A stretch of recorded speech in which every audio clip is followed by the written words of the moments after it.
I never worked for you. You worked for me. Every false intel I gave you, a rip in the Iron Curtain. Every piece of intel you gave me, a bullet in my effing gun. I want my life back.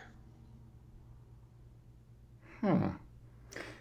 Any guesses, Adam? I hear iron. I heard iron something. That makes me think like Cold War. Um. Hmm.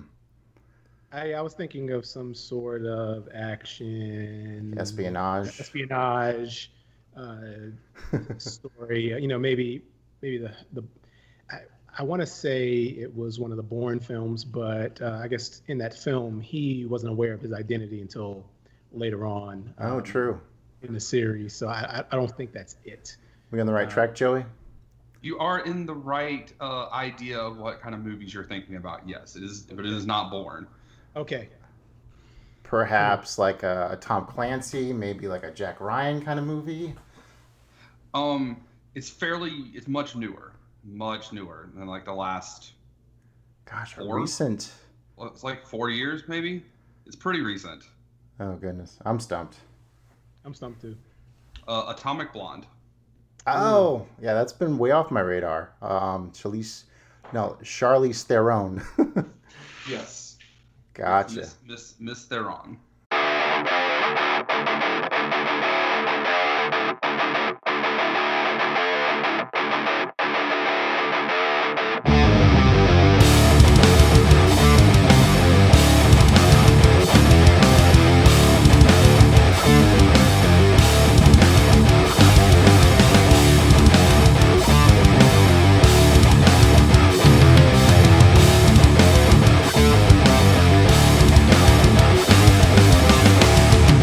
You and I have unfinished business. Oh? And what's so stinking about it? Non mi piace il feeling. Spero to start. I think this just might be my masterpiece.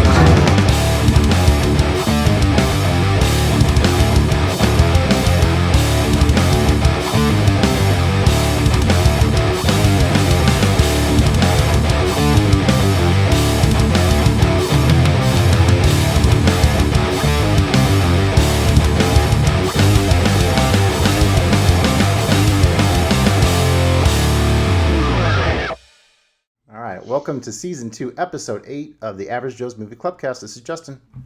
And I'm Joey. And in this episode, our featured movies are starring two guys we like quite a bit. And I narrowed my choice down to Mr. Jake Gyllenhaal. And we're going to check him out in the overnight shift of the seedy world of freelance video photography in 2014, the 2014 film Nightcrawler. And if you are a listener of the show, you'll know my partner here in crime, Joey. He's a hopeless romantic. And since his favorite actor pick was Ryan Gosling, we're going to go chat about him and Michelle Williams ripping out our hearts in that doomed romance, Blue Valentine. And just a heads up, we do discuss our full thoughts on these films, so if you have not seen one, just skip ahead if you want to avoid any spoilers. And if you want to be a part of the movie club, make sure to hit subscribe, leave a comment. We would love to hear from you. And this is a super special episode. This is our second ever guest on the show. I'd like to introduce Adam Davie. How you doing, Adam? Doing well, Justin. And you? Oh, can't complain. We're I have to ask, who podcasting. was the first guest on the show since I'm the second? Okay. My good friend Ben that I went to college with, he came on into last season. So Okay. yeah, Does he have a it's kinda- letterbox profile? He's not so active. It's been a while. He's a new father, so hadn't heard a lot from him lately. But yeah, I guess I definitely have to get back in touch with him. He's a librarian, so at a school, so I'm sure COVID's probably hit him pretty hard. But yeah, it's a good reminder to sync back up with him. I like how you said that he went to school with you and that he was your friend. Like, I don't know who he is, and we didn't both go to school with him. Well, technically, Thanks. I didn't meet him until the year after you left. So I guess that's true, but like I knew him even beforehand. So yeah, but alas, poor Ben, I knew him well. All right, so I know Adam from we do a Letterboxd movie club together on our beloved platform Letterboxd. I recall back about a year and a half ago, you started commenting on my Third Man review, and then you're like, hey, maybe we should check out some of these movies together, maybe another Orson Welles. And man, it's been a cool ride ever since then. We've done about 22 movies that we've kind of watched and both written reviews on, including the 3 Police Stories, which was a good time checking those out right before I think they came on Criterion. And you pushed me to watch that 8-hour epic War and Peace, which it was very rewarding to do so. And again, it came out on Criterion like right after we watched it, which is kind of bizarre. Then yeah, there you go. You want on Criterion, get Adam and Justin to check out that movie. But most recently, we've been doing Best Picture winners, which has opened some interesting doors. Probably the most interesting, I guess, Cimarron, which was in the first, I think, 10 years of the Oscars. So yeah, that's an interesting Western. A lot of interesting comments about that on Letterboxd. Let's see here. All right, so oh, that's right. Okay, sorry. Edit this. Okay. Us starting our movie club came not too long after me and Joey started podcasting. So I had always kind of had in the back of my mind that I'd like to have you on, but that's kind of a strange thing to ask. Like, hey, do you want to come on a podcast? Especially when we never met each other. We just kind of write back and forth online. But I got the perfect opportunity when you got the really exciting opportunity to be on a really big podcast. You want to tell us about that? Sure. So back in, I believe it was June, Gracewood from Letterboxd reached out to me. And she said that she had checked out my Black Life on Film list, which is basically a collection of films that feature Black actors, actresses, and Black stories. And it was something that's been a labor of love for me I would say since I first joined Letterboxd, because I was looking for lists similar to the one that I built on the site, but you can never find them. You always find, let's say around Black History Month, you find, okay, these are the top 10 films that you should watch. If you're looking, if you want to learn about, this specific moment in history or this Black actor, this Black actress. But there wasn't something that was just so comprehensive that you could find pretty much whatever you wanted. You know what I mean? So because not everyone wants to watch a slave epic. You know what I mean? Sure. Not everyone wants to see the same old films. Like I'm trying to think of some films off the top of my head, like Guess Who's Coming to Dinner, or Sure. Love and Basketball, or a few of the others that always get thrown out when we talk about these specific films. So I put that list together, and it was it kind of went hand in hand with both Gemma's appreciation of the list, because as you know, and Joey, I'm sure you know as well, like there's a lot of work that goes into it. And then you have the contributions of others as well, and it becomes it's both an individual and a collective effort. So she reached out to me, said she wanted to discuss that along with 2 other films, Do the Right Thing and Ava DuVernay's 13th. Because those films were kind of rocketing like up the popularity list on Letterboxd due to the social unrest and the protests that have been taking place, that are still taking place actually, but they were really sparked by the murder of George Floyd. So we had a discussion about that. We discussed the films, the list, and a host of other issues, and it was really just a great experience overall. Oh, awesome! Yeah, that's a pretty popular list, isn't it? Doesn't it have like over 1,000 likes? Is it even more than that? We're getting up there. I can tell you this: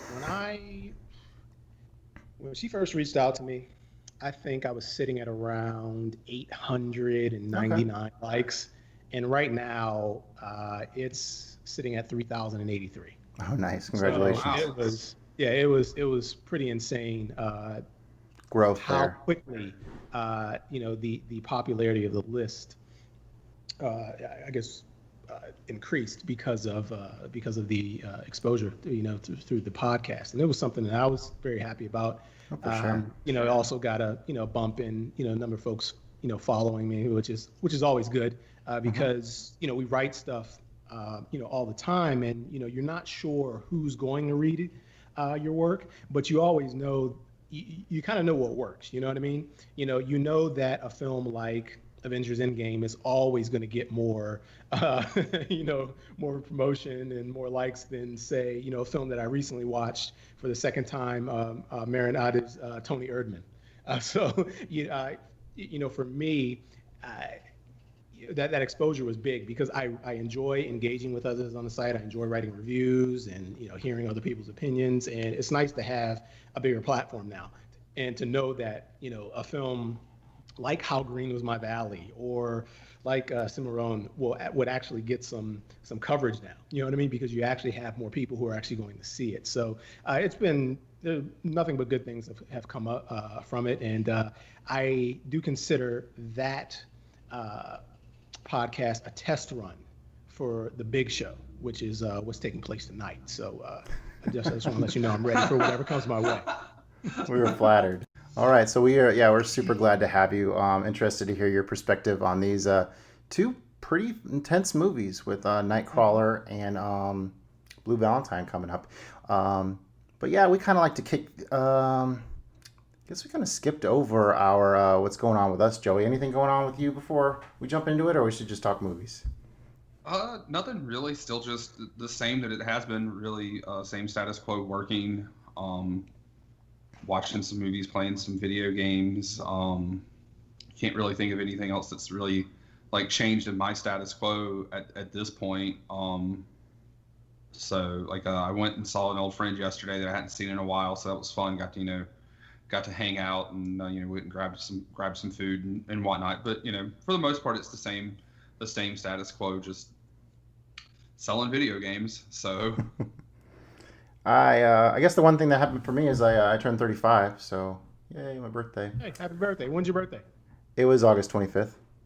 Okay. And took the opportunity to put a 1,000-piece puzzle together with the family. And the only reason I took part is because it was movie related. It was a bunch of great movies from the 70s and 80s. And I tell you, it was a blast to my wife, she took care of the whole perimeter. And I would group different sections. I would have the Caddyshack section and the Die Hard section, and we had Coming to America in there. And it was fun to hear the kids be like, "Oh, well, I'm almost done with Blade Runner." So it's cool to expose them to stuff like that. And they're not actually watching movies, but they're using their brains or whatever. So yeah, that picture you showed of that was very awesome looking. It was very sick. Yeah, we put that together. Yeah, pretty much 24-hour project. But all right, let's get into some movie talk. So we like to start things off with our movie night pick'em game. And I picked these two movies specifically based on a conversation I had recently with Adam on Letterboxd. And Adam, Joey, I don't think Joey's seen either of these, so this might just be him kind of picking whatever sounds most interesting. Adam, would you rather rewatch Killing of a Sacred Deer or The Lobster as your next movie? Oh, absolutely, The Lobster. If you've seen my favorite films list, you'll know that there are about 29 films, I believe, and The Lobster is one of those films. It is a perfect movie in my eyes that kind of captures not so much the absurdity of relationships, but the ways in which sometimes our best and worst tendencies are magnified through our desire to get, you know what I mean? Acceptance. Find that significant other, be accepted by them. And even, on the same token, you have, within the film, you have this other group of individuals who are very much want to, be by themselves and kind of live their own lives, and they kind of reject the idea of coupling as it's defined within the film. And it's just as absurd because there are these hard and fast rules that are very much a part of our everyday lives in terms of how people view relationships. And the way that Yorgos uses it, uses those ideas and then just kind of turns it on its head with the idea of the hotel and then you being turned into a particular animal if you can't find a mate. It's just there's just so much about that film that's just it's hilarious. It's I don't know. I don't think depressing is the word because the film it's. This will sound weird, but it brings me great joy whenever I watch it. But yeah, I would take The Lobster any day of the week. How many times have you seen Lobster? Ooh, it's so that's actually a good question. When it comes to my favorite films, like the films I rate 5 stars, I usually wait a very long time between rewatches. So I will say that aside from Seven Samurai, which I've probably in the double digits. Oh, thank you, Joey. I've probably seen The Lobster probably 3 or 4 times. So that's probably like once every 2 years. Like I'll watch a film. If I really love it, I want to wait, like I said, a year or two so that every single memory, every single feeling that I have about that film is almost erased so that I can go into it fresh again. Because it's very rare that you're able to do so. And you have some folks who see a film immediately and then they want to go see it the next day. And for me, it's just like I almost need like a bit of I almost need to forget about how much I loved it in order to like appreciate it once again. Nicely said. I think you're shooting in the dark, Joey, but you want to give a stab at which one you would prefer over these two? Why did you do this to me, Justin? So Joey, are you not are you not a Yorgos Lanthimos fan? I've not seen any of his movies. It's not about this gentleman. Okay. It is about... That's right. You don't like that one guy. Yeah, I He's do not like Colin Farrell at all. Wow. Oh, okay. So what is it about Colin Farrell? I'm going to be particularly blunt. I think he's a pretty shit actor. Like not saying that I could do any better because I couldn't act myself out of a wet paper bag, but I'm not getting paid to do it. So, however, based off of you made The Lobster sound really, really good. And this is a movie I've actually heard of is The Lobster. The other movie I have not heard of. But sitting here like reading The Lobster and I do like Nicole Kidman. I would probably pick Killing of a Sacred Deer. Like they actually both seem very interesting. Having never really not know anything about either one of them, that would probably be the one that I would pick. And he stars in both of them. So and he has a totally different acting style in those because Yorgos's dialogue is just like otherworldly with how strange and quirky it is. So it'd be interesting to hear your thoughts on that. I personally would go with Killing of the Sacred Deer just because I came into that movie expecting to like really love it because I heard all of this stuff about, it looks very much like a Kubrick film. I'm like, ooh, I can't wait to see that. But then like the ending happens and it's this strange emotion it gives you where it's really kind of silly, but at the same time, it's like the most tragic thing you've ever seen. And you're like, how do I feel about this? So I'd love to wrap my mind around it again, but I love to watch all his movies again. I think I would return to Dogtooth last though. I do have one of his movies, like, oddly enough, on my, like, to-watch list, and that's The Favorite. Yeah. It's a good start. So, yeah. All right. And we totally jumped over talking about maybe your taste in movies a little bit, Adam. Where would you say, like, your the first time you thought of yourself as maybe a cinephile? Like, could you describe that and maybe some of your favorite kinds of movies? Absolutely. So if I had to pick a film that it started with, it's going to sound really weird. It was probably The Last Samurai, which I think was Tom Cruise. Yeah, with Tom Cruise. And like I said, I have this fascination with Japan. I definitely want to travel there one day. And the idea of a samurai, birds of a feather with Joey. Really appeal to me. yeah, we're off to a good track, Joey, or a good start, Joey. So yeah, that got me interested in other samurai films. So, you go to Google, type in samurai films, and the film comes up, Seven Samurai. So I'm like, oh, wow, okay, let me check that out. And this was back in, I want to say 2006, 2007. And so there were, video stores were still a thing. and they were still allowing in you to peace, rent VHS Blockbuster. tapes. Yeah, and so I was able to watch Seven Samurai on VHS, which is something I probably would never do now, considering I have the Criterion Blu-ray. But I Yeah, watched that film. I heard those and, subtitles back then were pretty awful with the white lettering yeah. on the white black and white picture. Oh yeah, don't get me started on that. We should definitely subtitles should definitely be in yellow. And Was it 2 VHS tapes? Oh, that's a good question.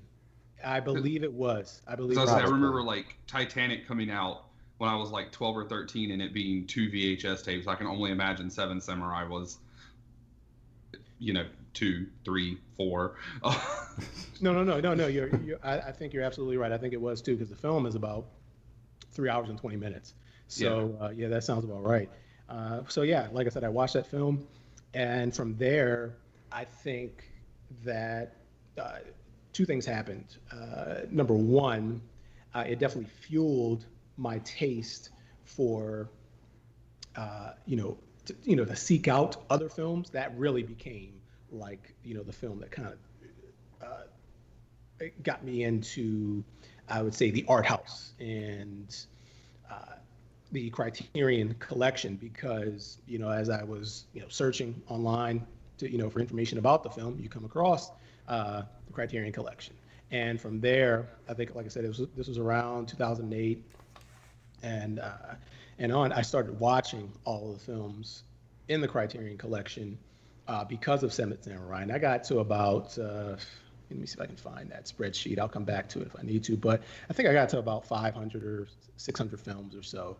And from there was a change because, all of us grow up on, watching films through like the Hollywood lens, because, that's what's available in the multiplexes. And, you also have to go with what's what appeals to, and films that are designed for children. And, Hollywood, I would say, is the best at producing those types of features.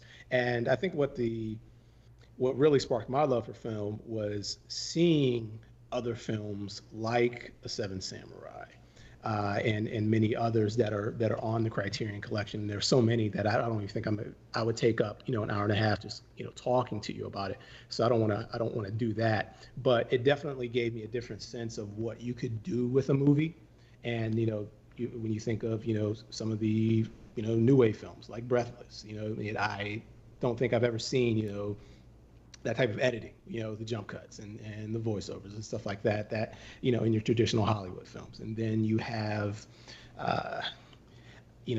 their point being, there are just so many others. And so, I think my taste, my palette was expanded, my endurance, because, you start to dive into the Criterion collection, and you start to get acquainted with, the slow cinema of someone like a Tarkovsky. So you build up that cinematic endurance.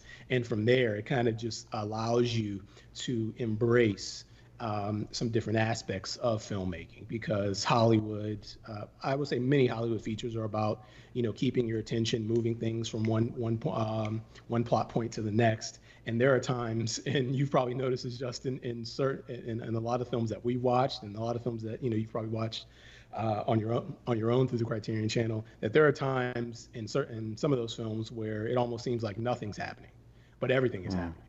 And yeah, like I said, that me having a great introductory film like A Seven Samurai kind of opened me up to other films, and having such a great list of films to choose from the Criterion collection allowed me to kind of just expand my idea of what a film could be.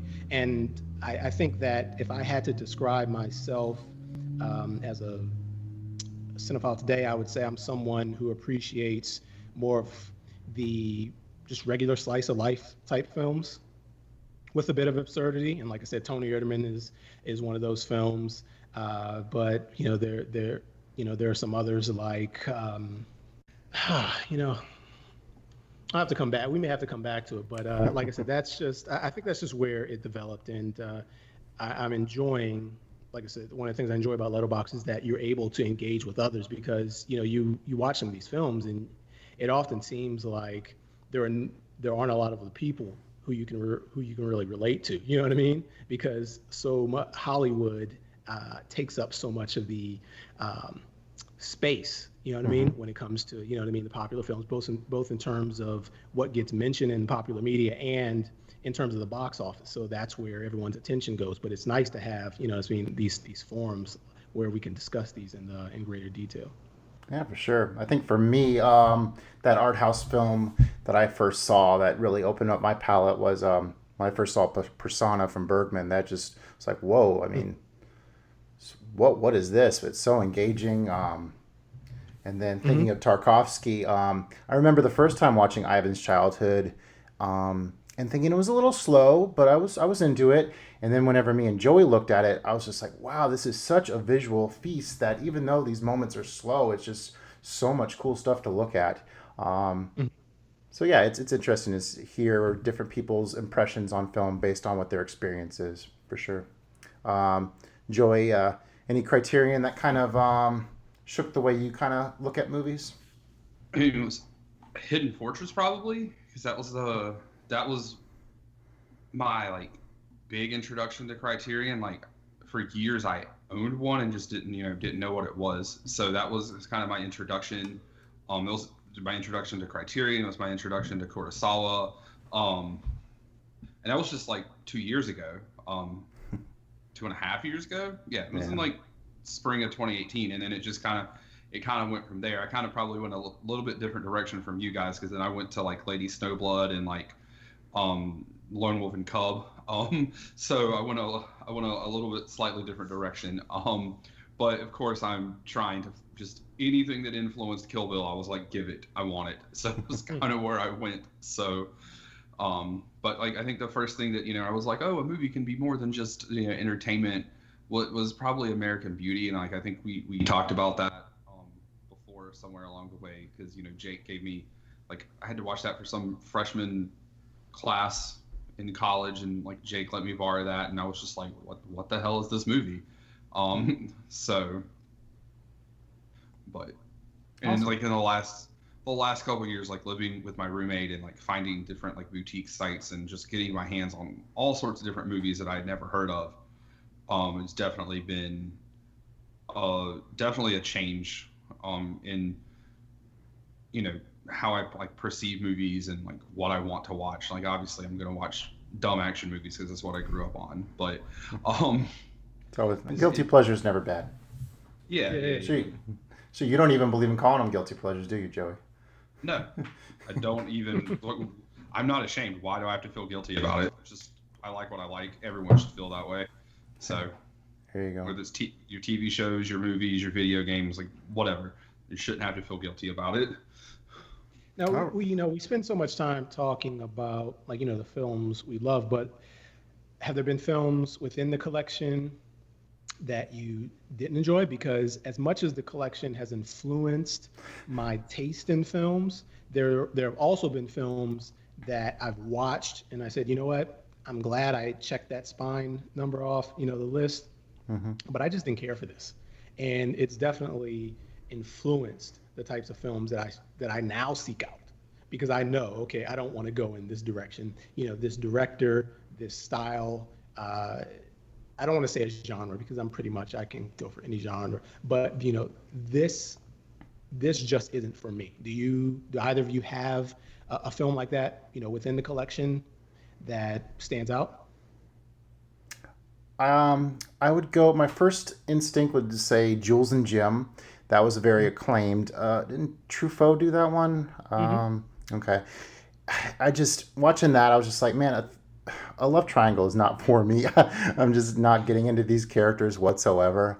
That stands out. I remember watching Rules of the Game for the first time and just being like, this feels like homework. I just want it to end. It's kind of funny, but let it please end. So yeah, you occasionally run into those, and shoot, then I watch like a Gene Dillman, and I mean, theoretically that should be agonizing, but something about that movie is just totally hypnotizing. Hypnotizing, yeah. I'm glad that's a great word, great way to put it.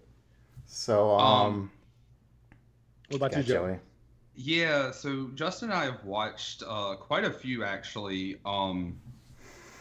for the podcast, him trying to, broaden my horizons from just, let's watch someone get sliced up or chopped up or blown up or, what have you. And some of them have struck really well, and I've rated them really well, and some of them have not. So y'all were talking about Ivan's Childhood. Yeah, that one didn't sit super swell with me. Like, it's a really good movie, but like it just didn't do anything for me. Same thing with like Army of Shadows, and it's that was challenging for me as well. Yeah, and then this one's probably gonna sting Justin a little bit. Like it was a good movie, but like Mulholland Drive, like it just like the first half of the movie when they were like, oh yeah, we're like, it's almost like they were buddy cops or whatever, and they were like investigating stuff, and then it was like, oh, by the way, now we're gonna make you take an acid trip. Like that just you got to see it a second time, man. The way Lynch constructs that is just, yeah, it's the more you know about it, the more you appreciate it.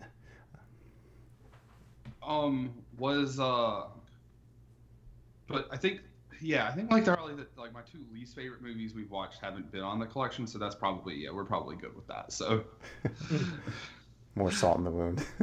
All right. No. I think the first movie we watched was also in the collection, but Ashes and Diamonds, right? Yeah, we didn't. I don't think we knew that at the time, or at least I didn't when I picked it. Okay. And it was just, definitely doesn't seem it based on the cover, which was a big part of our conversation on that one.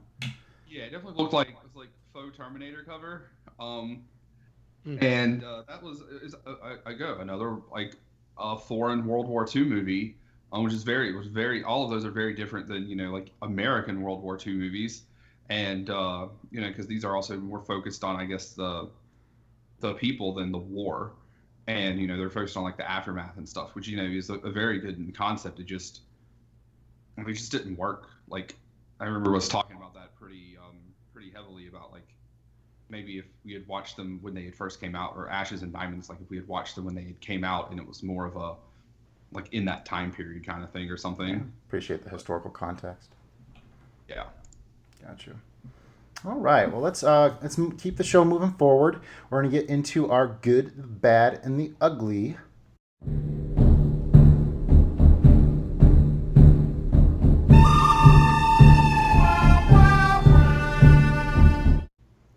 All right, and so this segment we are talking about 3 movies that we've labeled in quirky ways.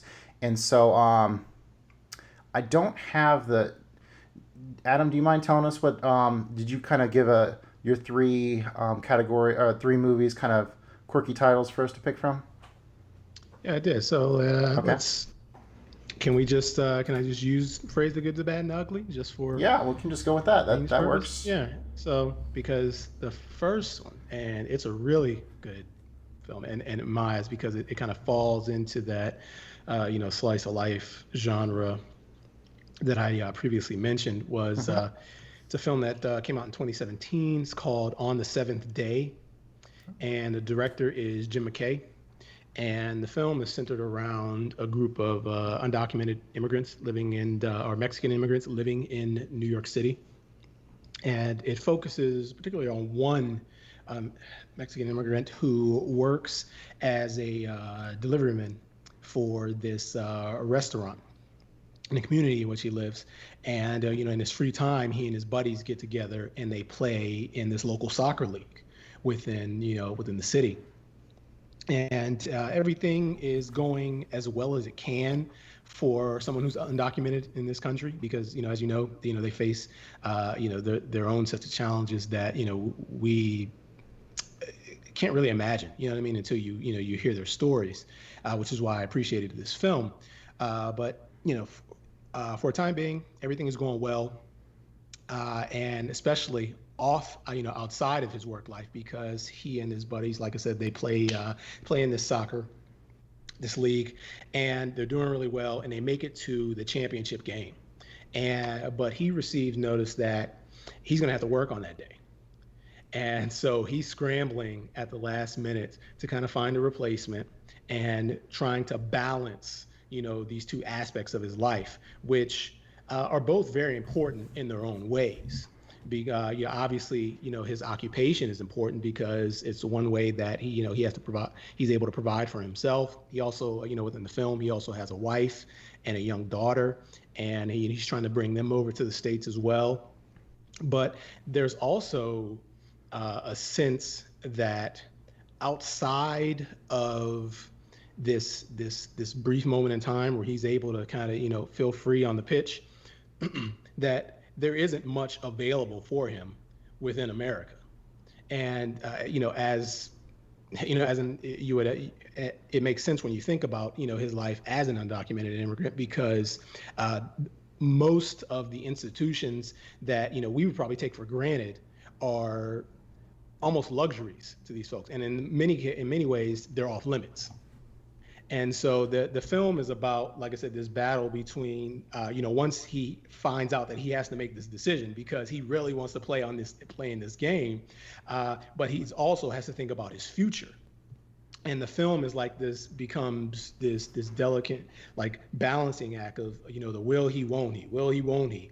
And I don't want to spoil anything because once we do get to the point in the film where he's playing in this championship game, it's very interesting. Like some of the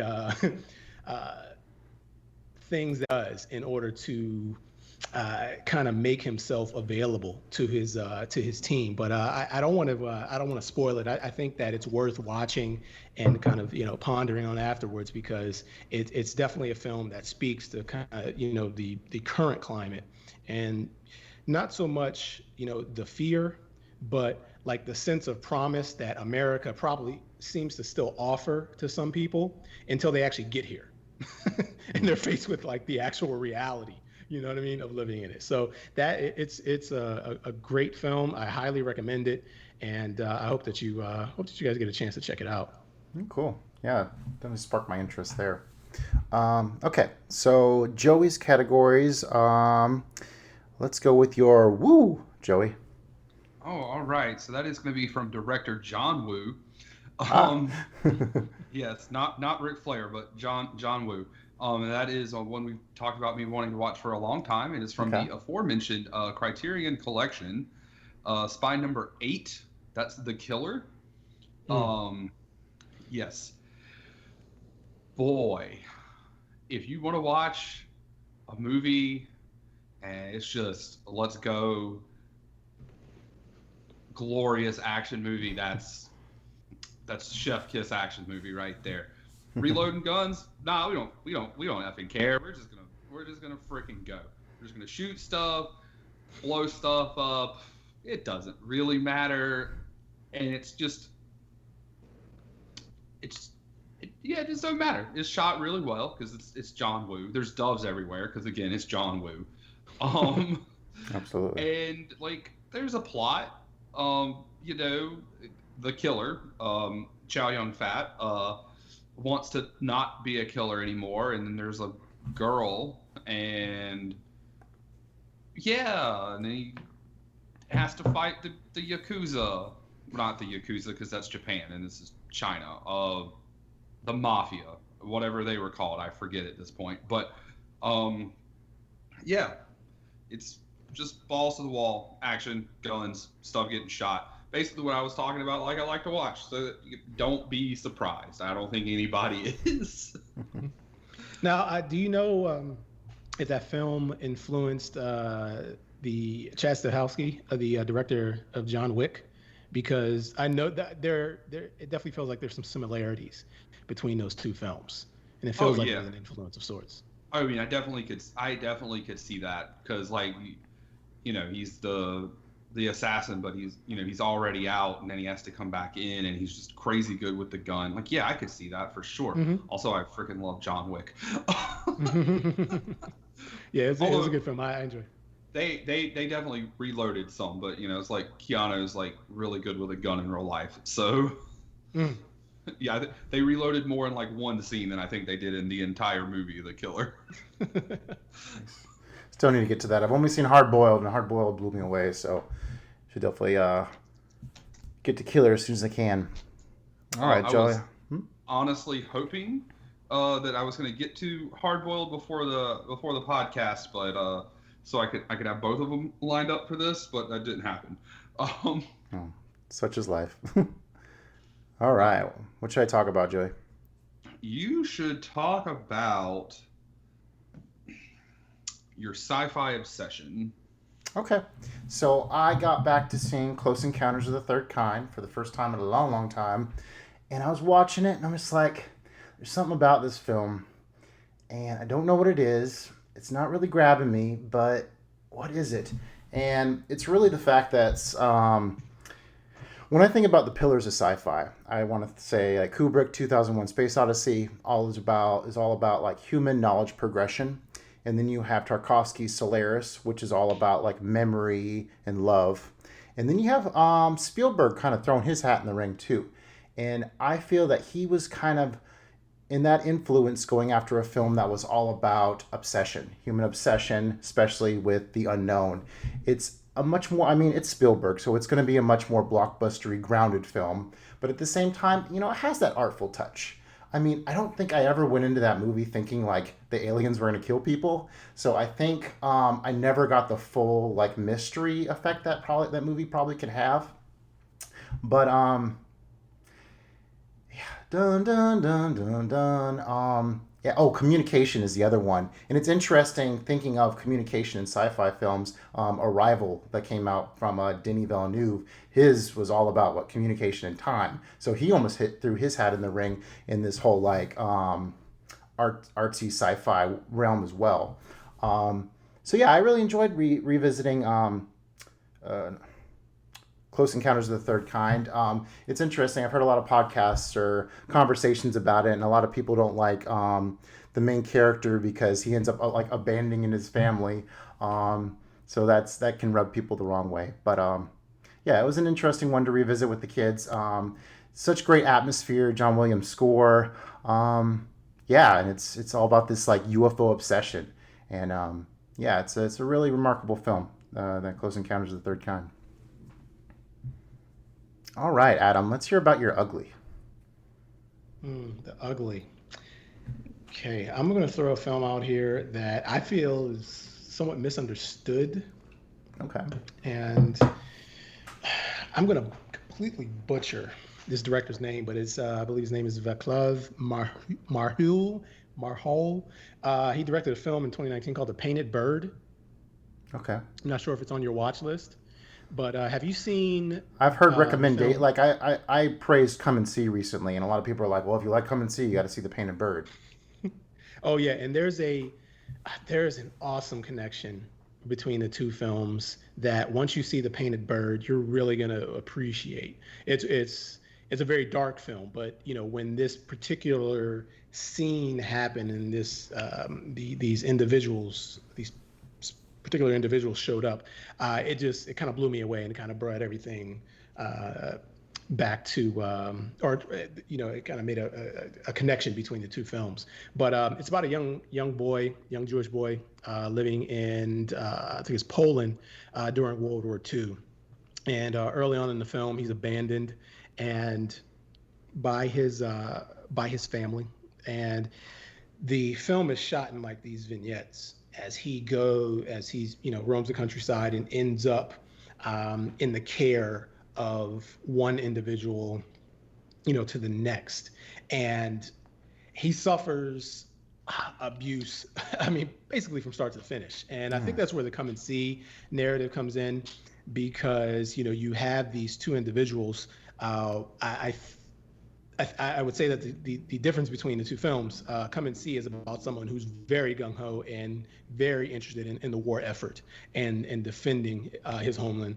And in this film, the young boy is more of an innocent bystander. But the film it's really like, it just kind of like bludgeons you with like the brutality, just with the brutality of war. Because of what he faces throughout the film. And if I could, I say it's somewhat misunderstood because I was reading a lot of the Letterboxd reviews, and it seems like a lot of the folks are solely focusing on the brutality of the film And I think like the broader message is getting lost because, you know, this is a film that's based on a novel by Jerzy Kosinski, who also wrote the novel Being There, which was the Peter Sellers film. So, you know, this is someone, you know, Kaczynski was someone who grew up in Poland and experienced the war and wrote about, you know, partially wrote about his experiences and placed them within that novel. And I think that a lot of times when people watch these films, especially, you know, war films with these gruesome images, Yeah. you know, they're turned off by them, not realizing that this was actually someone's reality. You know what I mean?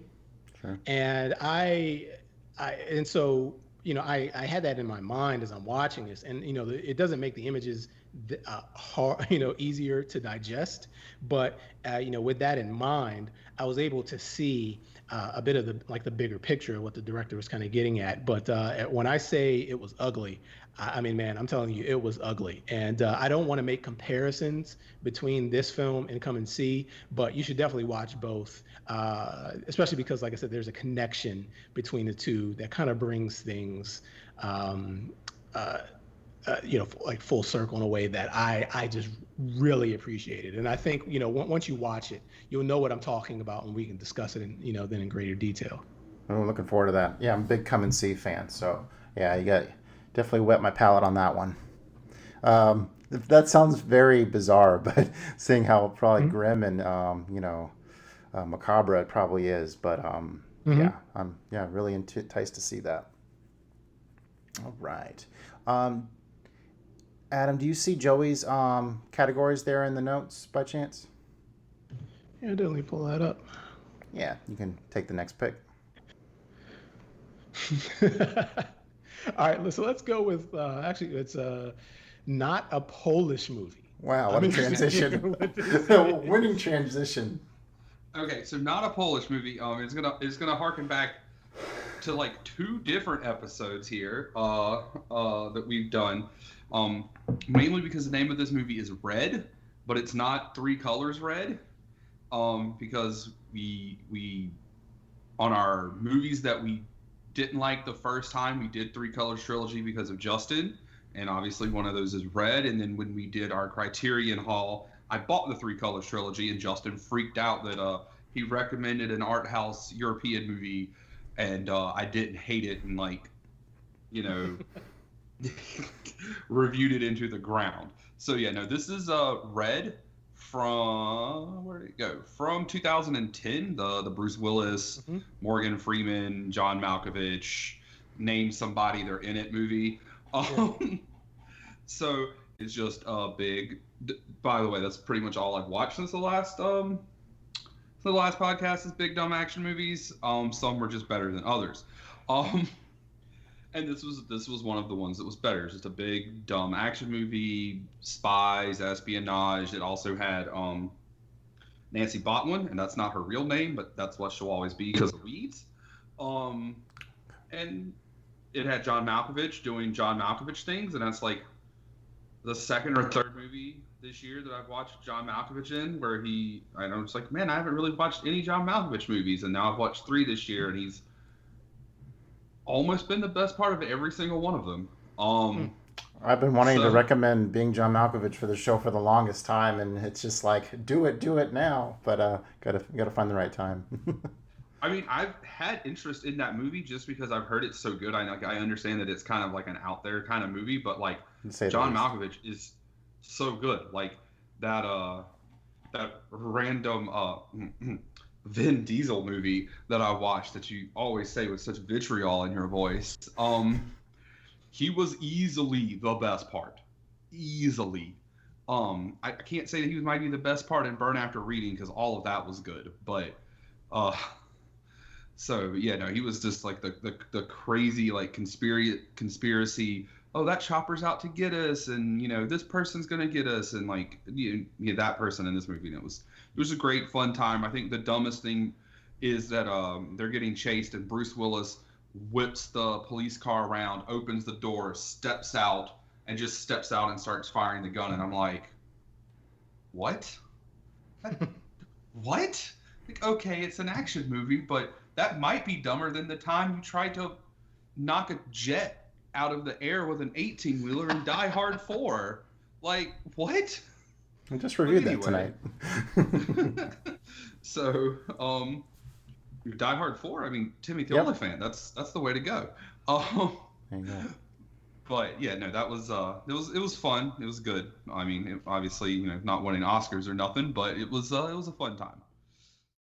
I'm gonna go with my quote unquote bad film, and I Okay. feel I do want to get both of your opinions on this because for whatever reason this film just didn't stick with me, and Okay. that film is Serpico, the Pacino Okay. film from '73. I am a sucker for corrupt cop films and folks trying to I guess kind of bring down the house and reform the system from the inside. I think when I think of these types of films, one other film that I would compare it to that I think is really done well is the Michael Mann's I think it's Michael Mann's The Insider Okay. with Russell Crowe. Have you seen that? I haven't seen it, but I know what you're talking Okay, but it's about a tobacco executive who kind of blows the whistle on some of the corrupt dealings of his corporate partners. But and it has like a similar vibe to this one. But I think in my eyes, where the film went wrong was they spent way too much time focusing on Serpico's life or Frank Serpico's life outside of the NYPD. And he had this I can't really call him a hippie, but it's more of like a bohemian type vibe to him. And I think it was supposed to be used as a contrast of sorts to the very buttoned up persona of the NYPD. And that's like part a of where that like a clash Gene Hackman takes from French Connection kind of thing. yeah, something like that. Yeah. Okay. But for whatever reason, it just didn't stick with me. And I think that it's because the film spent so much time, placing that, like I said, that bohemian versus, the very, polished and buttoned up, that contrast between the two, that they didn't spend as much time, in my opinion, on the actual corruption, within the system and some of the reforms that he was trying to make and the way in which it just it completely, or the system, I should say, completely broke his will. Because I think that's the most fascinating thing about the film. And they really don't dive into it as much. And so Serpico, it was a really, really big disappointment because it's one of those films that's just like, I would think it's ingrained in our popular culture. And when you hear that term, you kind of know what it means. And, I've heard about the film. I heard the name being, thrown around from, for years. And, I finally got around to watching it. And, at the end, I was just kind of like, okay. I'll go check out something else. So it was maybe a rewatch is in order. And I have a buddy who is a huge Sidney Lumet fan and loves all of his work. So I probably need to tap him and get his perspective on things the next time I watch this, because it's always good when you have someone who's like extremely passionate about a filmmaker or a film, and they can kind of shed some insight for provide you with some insight that can maybe help shape your opinion and change it in the future. Yeah, that's been long on my radar and need to get to it, but it's interesting to hear your insight on that one for sure. It's been on mine for a very long time as well. You should. Go ahead. No. I was just going to say, I definitely want to hear what the both of you have to say about it, because like I said, my opinion is not set in stone. I just think that, the tone of the film, it just caught me off guard, because you expect, a cop who's coming in trying to reform the system, you expect it to be a little more gritty, I guess, than what this film actually was. And I think that's what actually threw me off. And so I'm interested to, hear your take, both of your takes on it, once you get around to watching it. Awesome. All right, the next one I'm going to do is a little messy for a masterpiece. I recently watched Die Hard with a Vengeance again. That was my first Die Hard movie. Really loved it back then. It was funny. I used to talk it up so much, and then I remember talking to my cousin. He's just like, well, have you seen the first Die Hard? You got to watch the first Die Hard. And I would say, while the first Die Hard's the best, the third Die Hard is not far behind at all. You open up with that "Summer in the City" song as you really set up this hot day in New York, and then boom, this bomb goes off, perfectly setting up what's going on here. And then you got John McClane. He gets thrown out, and he gets confronted by Samuel L. Jackson. And I thought it was really interesting, like how Sam Jackson brings this racial element into it. Or he's like, all right, these guys are about to kill you because what you're doing on the street here, so we need to get you in my store right away. And I liked how he stayed consistent with this racial drive in his character, because he's just like, man, if you get killed, that means we're gonna have more cops on this street, and that's bad for business, so I want none of it. So they have brilliant chemistry all throughout this movie. Jeremy Irons, such a presence on the phone, being this Simon Says character, throwing all these riddles at him. John McClane's coming at it from a very I just want to get the task done, where Samuel L. Jackson comes from a more like puzzle solving analytical view, so they work this perfect chemistry throughout the whole thing.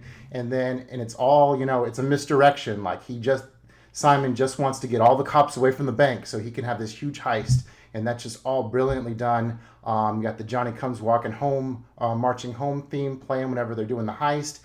Now this movie gets a little sloppy in like the third act towards the beginning, because the puzzles go on and like they're splitting these different directions and like they're misleads.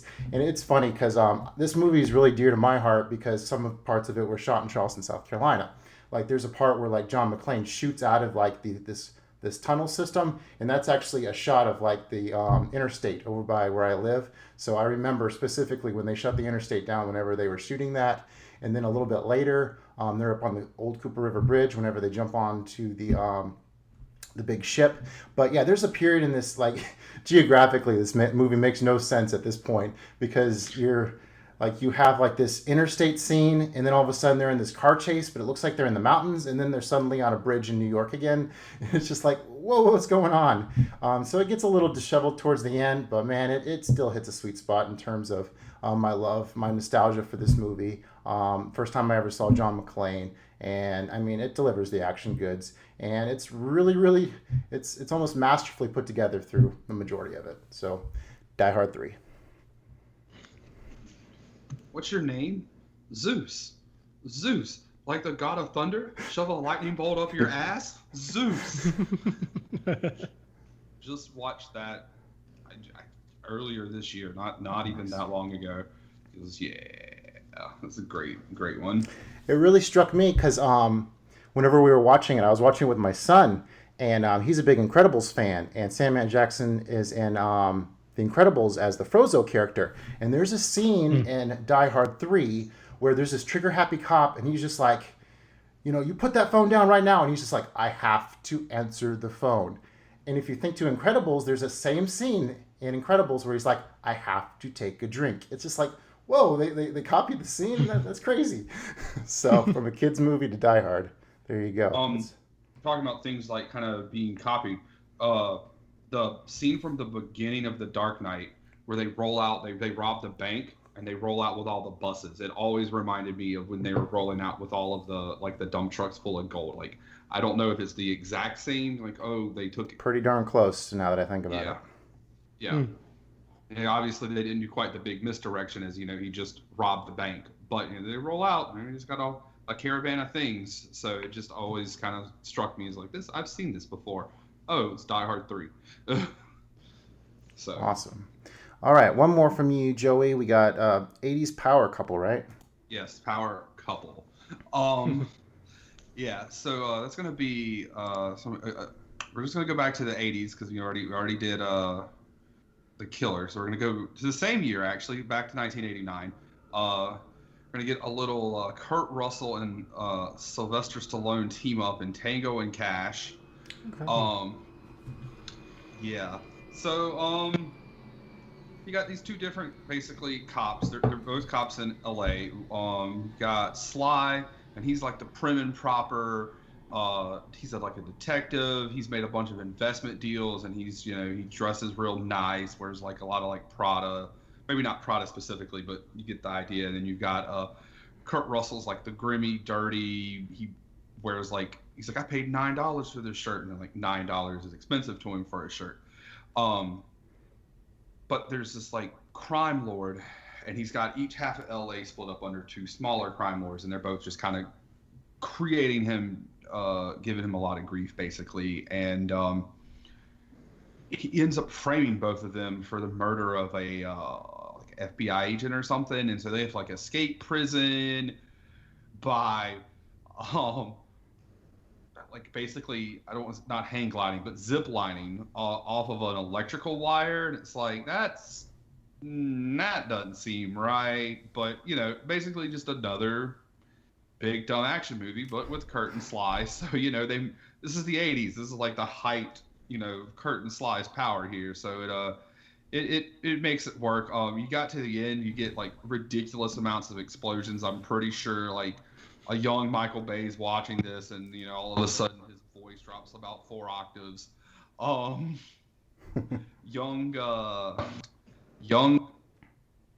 Terry Thatcher's in this movie.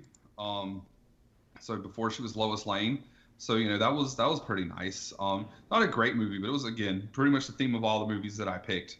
Was really fun to watch. And I like cop movies. It's definitely not an analytical cop movie by any means. It was well, we're just gonna go blow everything to fudge up, and yeah, sure, it'll work out in the end. You seen that one, Adam? After the shooting. Yes, most definitely. What's for sure. So. Still haven't seen that one. How about you, Adam? I have not seen it yet, but I am familiar with the film, and I would definitely watch it based on Joey's synopsis. I think there's got to be something you could double bill it with too, just to bring it, kind of pair it, just so you have something to like contrast it with. Oh, contrast, interesting. Oh yeah, no. See, like this is where I would be like, I'm pairing it with like Roadhouse or Cobra or something. Okay. I liked Cobra, it a lot. Yes. See, I liked it more than Cobra, but Cobra, like I watched Cobra last year and was kind of, because you always see, I've always seen the cover, and he's got the dark aviators, and I was just like, dude, this movie's gonna be sick. He looks dope, and he had like this like souped up car in Cobra, and like, I don't know, it wasn't bad. It just, I don't know, it just didn't do as much for me. But I also like watched, what was that Chuck Norris movie? Like I watched like a Chuck Norris movie like the day before, maybe the same day, and then like Chuck Norris was in a Bronco that got buried, and he drove it out of the hole, and I'm just like, all right, I am in 80s action movie like hell right now. It was a ridiculous couple of days. But anyway, back to what we're here for, which is not 80s action movies, apparently. I got one more movie, Sweet and Sour, and that's in reference to pickles, because I went and checked out that American Pickle movie that's new. A lot of mediocre reviews on Letterboxd, which I was kind of disappointed by, but it's been a long time since I've seen Seth Rogen, right? Yeah, so I wanted to check out a comedy with him, and I really enjoyed it. It's a ridiculous premise. You got this old world Europe Jewish guy who wants a better life for him and his wife, so they immigrate to the United States, and he ends up falling into some pickle brine, and he wakes up 100 years, fresh, ready to go. Doesn't make any sense, but they totally acknowledge that at the beginning of the movie. He actually gets he's hired as like an exterminator at this pickle factory, and it's basically the rats rebelling against him, which pushes him into the pickle brine. So it almost feels like the beginning of a Batman character, maybe the Picklemeister or something. But then it goes in an interesting direction. So he's revived 100 years later, and he meets up with his great-great-grandson, who's an app developer. And so it's all about him learning about, like, he's essentially a fish out of pickled brine water, figuring out what it's like to live in 2020. So you have that element where he's kind of figuring things out. The core of the film's all about kind of like how in modern society a lot of people have lost grasp with like our religious upbringing. Like in the old world, people would be very commemorative of honoring your family and paying tribute to them at their gravesite, where his great grandson basically has no interest in that. He misses his family, but at the same time, like, he doesn't want to dwell on that, and he's trying to make a business for himself. There's commentary on Twitter in there because, being from 100 years ago, he says some pretty politically correct things, and so that gets him in trouble. But it's so remarkable because, like, they get at odds with each other, and so he's like, the guy from the old world says he's going to set out for himself and do his own thing, so he wants to make a pickle business, and he goes to like a Whole Foods, and he's just like, a buck of cucumber? No. And so he goes like around to the back and he pulls some cucumbers and some salt out of a dumpster and makes like his own little dumpster pickle stand. And then like the hipsters come and they're like, oh, is it all, all natural? He's like, oh, as natural as it can be. And then it becomes this big fad with doing things the old ways, but with a modern spin. So I thought it was a lot of fun. It has a little bit of heart to it. I say it's a little convoluted with the friction between the guy from the past and his great grandson. They developed this like feud throughout, which is just like, it seemed a little bit hammed up just for drama's sake, to make it come full circle at the end. But American Pickle, I enjoyed it. Yeah, that actually sounds like really entertaining. Mm-hmm. So, I was going to ask you, I guess, what are your thoughts on Seth Rogen as an actor? Because he's definitely someone who has matured in a way. I mean, he just came out with, I think, was it Long Shot with Charlize Theron that came out? Yeah, I think I haven't seen that yet. But yeah, he used to always. I'll go ahead. No. I was just going to say, he and Michael Cera and Jonah Hill, they were all within that.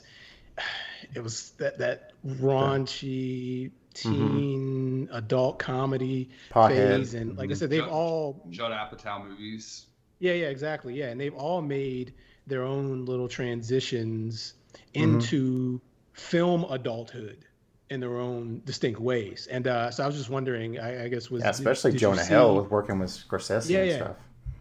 Exactly. Even directing his own movies. If you saw a progression, like with for sure. American Pickle. And not just his acting, but just like, I guess, in the themes of the film overall. I'm glad you asked that. That does remind me of the fact that, I mean, it is him playing both roles, and the only difference is the fact that one of them he has a beard. But I mean, the special effects with him talking to himself in a room are just absolutely seamless. And very commendable that he comes off as these two very, very different people, but the whole movie is just playing off of himself. I'm sure they probably dressed somebody up in a green suit to like him act off of, but I mean, just thinking about how they probably filmed each scene twice in order to get him, delivering both roles, which is pretty impressive when you think about it. So yeah, I think he has a. I mean, it's probably unfortunate that COVID's going on right now, and he didn't get to release this in the movies to see what kind of draw he would actually get doing a solo movie like this. So that's kind of unfortunate, but yeah, hopefully he keeps doing smart comedies like this. I would definitely consider this a smart comedy. Yeah, it really sounds very interesting. Definitely like to check that one out. All right, now let's finally get to what we're all here for, the featured movies of this episode, featuring some of our favorite actors. So, like always, we like to chat a little bit about the theme of each episode. So let's just kind of run down, go around the table, run down our list of maybe some of our favorite actors and, some of the favorite movies they're in. And Adam, you mind kicking us off with favorite actor talk? Sure. So when I think of a favorite actor or actress, I'm someone who is always drawn to men and women who have more of a regular vibe about them. I'm not down to earth. They're down to earth, and someone who I guess isn't your typical movie star. Although I do have one movie star on my list, and for good reason. So when I think of my favorite actors, I think of people, folks like Julianne Moore. And when I think of Julianne Moore, and like I said, just to keep things in line with what I just said about the regular aspects of these people, I like seeing someone who looks like they could be just as comfortable in, say, a boardroom as they would in, like, a dive bar in the middle of nowhere. And she and some other actors like I would say like Amy Adams, and I really like Juliette Lewis. They're actresses who just have a wide range just based on their physical presence. You know what I mean? Not even considering their acting abilities. And like I said, that's just their, I guess if you can just call it their look and the way they carry themselves kind of works well for them. And it lends to great performances, or lends itself to great performances because they don't have to hide themselves behind, what I mean, a pound of makeup or these dramatic costumes. Like they just seem to fit so well into their environments. And it's just really tough to explain. But, when I see, an Amy Adams, like you see someone who you feel can be extremely competent in the middle of, I guess whatever, I can't even call it a spaceship, but whatever she was standing in when she was in Arrival, you know what I mean, trying to interpret the language that the messages that those aliens were giving her. But she also seems like someone who would be great as, I think she was a stay-at-home wife in Julie and Julia? Yeah, she's amateur blogger, Yeah, and kind of in the dating circle. Yeah, I gotcha. yeah, exactly. So that's kind of what I'm getting at. And like I said, that when I saw her in both films, I never felt like it never seemed like she was out of place, in either environment. And that's something that, like I said, I really appreciate. And a lot of it has to do with their ability to convince you that, through their performance. But like I said, it also just has to do with, certain things that they can't control, such as, they're just overall makeup. I have to give a shout out, like I said, to a few movie stars though. One of them being Brad Pitt. Oh yeah. Brad Pitt has always been one of my favorite actors because I guess in addition to having, just the movie star persona, he's someone who's always been very mindful about the roles that he's taken on. And I read an interview maybe, a couple months ago where he was talking about, how he was on the set. I think he was on the set or he had just finished wrapped up Troy. And he kind of had one of those moments with himself, I guess, where he just basically asked himself, like, what am I doing here?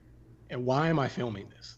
And it seemed like it was a bit of a wake-up call because, I think I think this was around the time that he was still married to Angelina Jolie and still I guess even to this day, very much a family man. And I guess he ended up saying that he had his kids in mind, and also he was also thinking about his reputation. And I think you'll probably notice if you go to his filmography, you'll notice a trend, in just a major change in the types of roles that he was accepting from then on. And that's something that I've always appreciated because he's always been a good actor. In my eyes, but I do enjoy actors, and some of his friends like Clooney and Ben Affleck and a few others have made some very conscious decisions about the roles they take too. But one of the things I really enjoy is folks who recognize their star power, but also recognize like the power that film has, and the power that they have as actors to kind of get certain projects off the ground. And so if you think of a Brad Pitt. I'm just going to throw a film out here. When you think of a film like, let's say, it's got the really long title. I think it's The Assassination of Jesse James by the cop Robert Ford. Right. I mean, I just don't see a film like that getting off the ground without a Brad Pitt. And I think that was part, him making that conscious decision to be a little bit more mindful about what he stars in, really helped us get a film like that, into production and into the and out into the world. And the same goes for I think both films are by the director Andrew Dominik. So he starred in his Dominik's follow-up film, Killing Them Softly, as well. Right. And it's another great film that like I said, we don't have time to dive into. But like I said, I do appreciate the fact that there are certain actors out there who recognize their star power and use it in a great way. And like I said, I would contrast that with someone like Will Smith, who I love dearly, but he just won't let go of the idea that he always needs to be the good guy and on the right side of history. If that makes sense. Yeah, that's, you know what I mean. Mm-hmm. And he has good reason. The reasons that he's given. Because he turned down Django, right? Yeah, I think he did. Yeah, and Jamie Foxx took it, and I mean that was a great call by Jamie to take that role. Mm-hmm. But I just look at some of the roles that he's taken and some of the lack of success that he's had over the past few years with some of these films, and I have to attribute it to the fact that he won't allow himself to be something other than what I guess the public views him as, which is the good guy and the hero. And Brad Pitt has definitely taken on some roles that have definitely cast him as someone who you wouldn't want to cross paths with. Right. Great picks. Joey, you want to run down a few? Yeah, I've got a few. Obviously, Ryan Gosling, because is who we picked for the but specifically, I have another one that's Emma Stone. So I like both of them separately, but the two of them together is fantastic. I watched all three of the movies they've done together. I own all three of them. We've done one of their movies on the podcast. I'm a big fan of Timothy Olyphant from Justified, which it's a TV show, but he's in a movie. You don't even have to like tell me anything about the movie. You're like, this movie's starring Timothy Olyphant. Like I'm already there. Kristen Bell, Mila Kunis. I think they've been in 3 movies together, and I've watched all of them, and 2 of them were nowhere near as good as Forgetting Sarah Marshall. But watched all of them. Sam Jackson, Tarantino fanboy, and Sam Jackson. I mean, he's just great. I don't even think I need to discuss. Hold on to your butts. Yeah, pretty much. And yeah, I don't even need to discuss Sam Jackson. He's Sam Jackson. I think that speaks for itself. Scarlett Johansson, Ben Affleck, and like how much Ben Affleck has like had a change from like seeing him be like Holden McNeil to be in something like The Town and as a director and everything else in between, or Batman. Like I thought he was great as Batman. Like the Batman movie that he was in was garbage. He was great as Batman. He was also in Geely, which he's had a lot of ups and downs, but I think he's a really good actor. Leo, I also think that kind of speaks for itself. And then I've got a couple that have I've been just introduced to in the last couple of years. They're a little bit older. They're it's Audrey Hepburn, Bogey, and Mifune, and I think again that's all just going to speak for themselves. Right. But every time I see one of their movies, it's just I'm blown away by like how much just star power that they have and command the screen. And then like we watched Sabrina for an episode, and like every scene with Bogey or Audrey was just like mystifying and like captivating, and then you put them both on the screen together and it was just like, okay, this and both of those two just is, when you think of like a Hollywood star, that's what it is. So like that's what I have. No, that's a great I think that's a great point. And then there's just one more person I have to point out, which is Robert Redford. And he came a little bit after Humphrey Bogart and Audrey Hepburn, but he's definitely someone who I think, Joey, based on what you were saying, there's someone who they also have a command of the screen, and there's someone who they're individuals who seem to command your attention. Is that what you're kind of getting at? Yeah, especially like those last 3 specifically. And Sam Jackson too, to a degree. Like you see Sam Jackson and it's like he's gonna command the screen. It's kind of the same thing with Morgan Freeman. More his voice, but like they demand that you pay attention to them. Like you like even in like Kill Bill, or it's Kill Bill 2, when Sam Jackson's like just the piano player for a split second, you're like, that's Sam Jackson. Like for just half a second, and you're like, that's Sam Jackson. And that's the cool thing about Morgan Freeman is he does that, but he does it with charm. instead of like, overbearingness, which is so remarkable about Morgan Freeman. Except for in Wanted, where he was trying to be Sam Jackson. Oh, really? Shoot this motherfucker. Like, so yeah, I mean, who's doing his best Sam Jackson impersonation? Yes. I would say my theme for my actors is I like very transformative actors, ones that just completely, it's hard to even tell that they're there. I mean, you got Joaquin Phoenix. I remember when I first saw him in the Walk the Line. I was just really enjoyed his performance. I thought he was great in Joker. Jamie Foxx, you'll see a little trend here. I like musical biopics. So I first remember Jamie Foxx from Ray. Go ahead, Joey. You look like you want to. So you left off the best Joaquin role, Gladiator. No. Anyway, continue along. I wasn't quite on the Joaquin train then. Jamie Foxx and Ray and Django. Awesome. Frances McDormand. I mean, Fargo is one of my favorite movies. She's awesome in Three Billboards. As she's almost like this, like John Wayne-esque kind of character in Three Billboards. And then Fargo. I mean, she just totally turns into that Minnesota Nice persona. Jack Nicholson. Goodness, I need to see more of his '70s work. I mean, you got him in The Shining. You got him in being the Joker. There's a Joker trend going on now. Sam Jackson, I'll tell you the performance from Sam Jackson that really blew me away recently was when I saw him in Django. And he is just a whole different person, playing the head of house in that movie. And that just, it's staggering what he can do.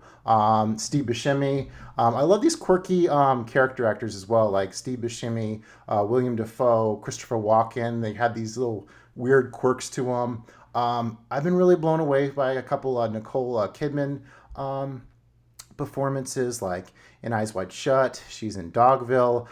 Very, very powerful actress. And I have to throw a bone to Bruce Willis. Now, so I was sitting there at my in-laws' house the other day, and Cop Out was on. And I'm just sitting there, and the sound's off. And I'm just looking at Bruce Willis's face in Cop Out, and I'm like, you don't want to be there at all. What happened to you, Bruce Willis? Why don't you want to be a good actor anymore? So I think Bruce Willis used to be a good actor, but I need to probably rewatch. I didn't mind Cop Out the first time, but you should stop. There's nothing about wanting to rewatch Cop Out, and that's from like Kevin Smith didn't want to be there. It's got Morgan, not Morgan Freeman, Tracy Morgan. There we go. Yeah. Yeah, no, just that's a no. That's a no for me, dog. All right, so let's get into our first feature movie of the night. We were talking about Nightcrawler from 2014. Allegedly, Jake Gyllenhaal is in this movie, but like I said, I love transformative roles, and it's almost like he's not there. The film was directed by Dan Gilroy. The synopsis on IMDb: when Lewis Bloom, a con man desperate for work, muscles his way into the LA crime journalism game, he blurs the line between observer and participant to become the star of his own story. I'm hit and miss with IMDb synopsises, but man, that one really hits the nail on the head when it comes to this movie. Now, before we dive into it too hard, this one has a real personal connection with me because I actually studied journalism in college. So I actually worked for a TV station for about 7 years, being a producer, an editor, a master controller. And so, all the stuff I'm seeing in this movie definitely hits home of what actually it is like to be in broadcast journalism. And so, there's a lot of stuff in here that really hit home. During a period of time when I was a news producer, I did work the overnight shift. And so I would come in touch with these, they're called stringers, where they're freelance guys. They listen to the police scanner. They hear about like a robbery, and they go and they film the crime scene or whatever. And then they go up to the stations, and they're like, hey, we want to sell you what we got. Definitely not going for numbers as crazy in this movie. I mean, in that one scene, you're just like, man, I want to sell this video for $10,000. It's like, what? For one story? But I mean, it's LA. And to put it in perspective, I mean, Charleston is medium market, like 100, and LA is like number 2. Number 1 is New York. You're by Pittsburgh, right, Adam? Correct. Okay, I think they're like 25. Yeah, 24 is Pittsburgh. So, and that's all based on how many viewers they have. And however many viewers you have is how much you can sell for your commercial space. And that's what that's all based off of. So, so what are some of you guys' opening impressions of Nightcrawler? Had you seen it before? It's a pretty weighty film.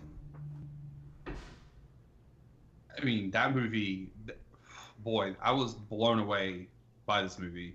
Just, I mean, I won't go into like the whole thing immediately, but just Jake Gyllenhaal playing Creepy he does it really well. I think it's he lost weight. He lost weight, so I think his face is more like, his jaw is like more pronounced. So he almost looks like a different person compared to like some of his more babyface roles. And like I said in my review, Louis Bloom, more like Louis Brazen. He does some very brazen things throughout this movie where I'm just like, normally things I would normally say in like a traditional horror movie, because it's definitely like a suspense thriller. Most of the time it was just white people. Like, this is some white people shit. Why are you doing, just basically being dumb as fuck. Because he definitely did some dumb things, very dumb things. But you know, hey, it worked out for him in the end, I guess. But like, whoa, boy, howdy. Interesting. Well, initial impressions, Adam? I love the idea. Number one, I love the fact that, you know, the majority of this film was shot at night, especially because it takes place in Los Angeles, you know, quote unquote city of stars.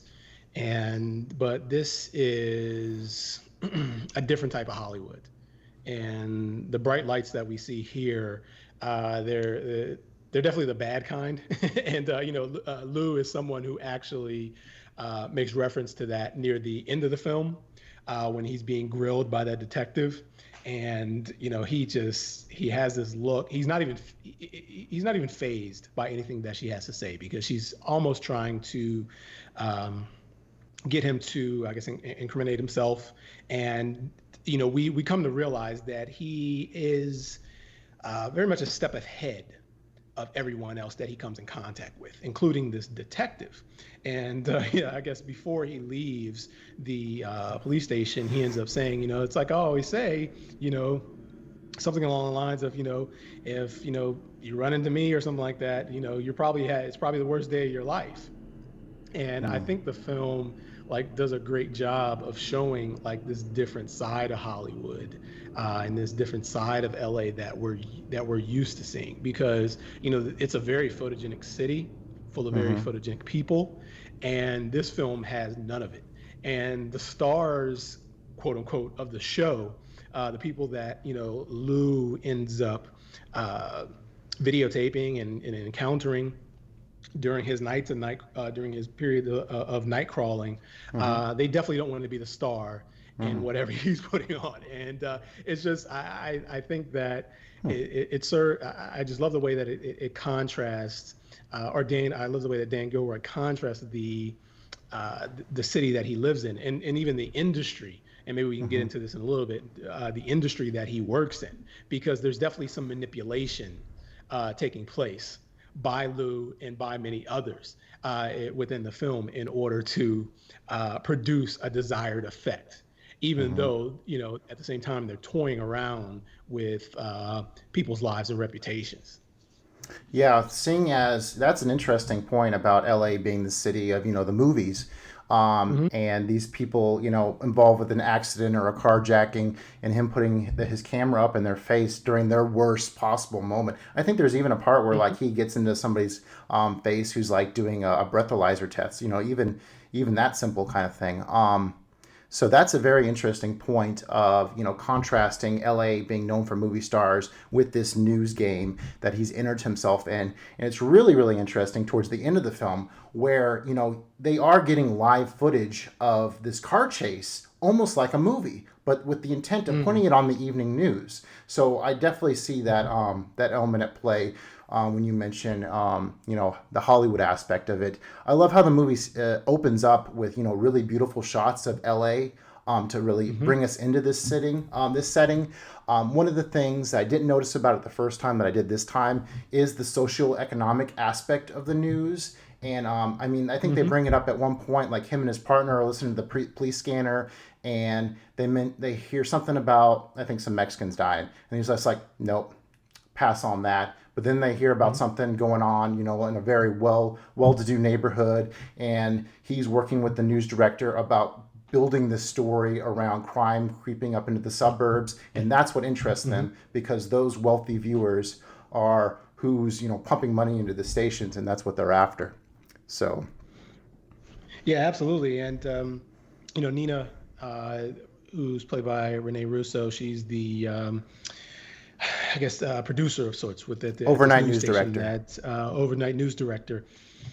She makes you know, reference to that as well, because Lou comes to her and he has, you know, a variety of footage, and I just remember him saying that he had a particular piece of footage. I can't remember what it was, and she just kind of scoffs at him like we don't want that. And I just think like I said, it goes back to the way in which like people think like the news. In one way, it is real life, but at the same time, it's heavily manufactured. You know, to produce empathy, to produce outrage, and you know, Nina is someone who I think Lou pinpoints as someone who is hanging on by a thread. You know, within the film, as far as her current role, he kind of said I think he makes a point, you know, to say like, you know, I've done some research on you. I found out you've only worked at most of your places for 2 years, and you're coming up on your second year, so I know that you need me. And he kind of uses this, you know, during the negotiation piece, and so he places her in a position, and pretty much a no-win position, which then forces her to have to take on, like I said, and cover like these extreme acts of violence, like I said, that are then heavily manipulated to produce a certain effect. But it's only, like you said, for, you know, a certain group of individuals. And it definitely makes you think a little bit more deeply about the way in which, you know, the information that we're fed by, you know, our preferred news channels, whether or not, even if you agree with what's being shared, if it's even the full story. You know what I mean? Or if it's even something that you should be taking in, because it always seems like there's an ulterior motive. And this film is definitely something that makes you question the coverage that, you know what I mean, that you see when you turn on your local news station. Yeah, when it comes to I think Bill Paxton's characters say, you know, if it bleeds, it leads, and that is 100% true for any station around the whole country. Joey, I remember you started off as a journalism major, broadcasting, right? What was there ever? Did you ever have a passion to get into this biz? I mean, I was in mass comm, but like I went into mass comm because I wanted to be like Stuart Scott. That's who I wanted to be. He's a reporter, right? He was on Sports Center. Yeah, he was a sports. Okay. Yeah, he was a sportscaster. I remember. And did you just now. want to cover sports? Pretty much, yeah. That's the main thing that I wanted to do was sportscasting. Like, because coming out of high school, like I had wanted to play sports, and you know, like due to like things with like in my family, like I wasn't able to. And you know, like you know, being an adult now, like I probably 1000% could have. I just, you know, didn't know how to like apply it and apply myself correctly to make that happen. But you know, that's in the past now. But so it was one of those things. Like I watched Sports Center like all the time. So, you know, like Stuart Scott, Rich Eisen, Linda Cohn, like all of those people, that's like who I like looked up to. And I was like, you know, that job is really cool. They get to sit around and like watch sports all the time, and they get to analyze it. And like, I felt like, you know, like if I was playing like NCAA football or Griffey like 64 or any of that stuff, like I was announcing the game, you know, calling out highlights and that kind of stuff during all of that. You know, people would watch sports with me, and I would get annoyed because, you know, like they would just, you know, mention one thing, and I would go down like a rabbit hole of like sports analyst and like that kind of stuff. So that's really what I wanted to do back then. I couldn't do that now because I don't know like half the players in any sports like at all anymore. But that was why I was in mass comm. Not one of for go ahead. Oh, I just wanted to say one of the big moments that really stood out for me earlier on is when Bloom first sells his footage and he sees it pop up on the TV, and that like kind of the glimmer of his eyes of seeing something he shot being shown to hundreds of thousands of people. And I remember having that was the most satisfying thing about being a news producer was the fact that I was writing this content that was being delivered. And there was a few times where we got exclusives on stories. I remember there was a serial. He was like holding up different convenience stores, and we got a police tip that he had kind of boarded himself up in a motel room, and we got the exclusive on that, and we ran breaking news coverage all morning, and the other stations were just left in our dust. And I mean, the high that puts you on, it's hard to describe. That happened a few times. I had the opposite effect sometimes too, but ever since I left the biz about 4 years ago, I barely watch the news. I'll be honest. How about you guys? Do you guys watch much news, whether it be like the 24-hour cycle or more your local stuff? I do not. I find myself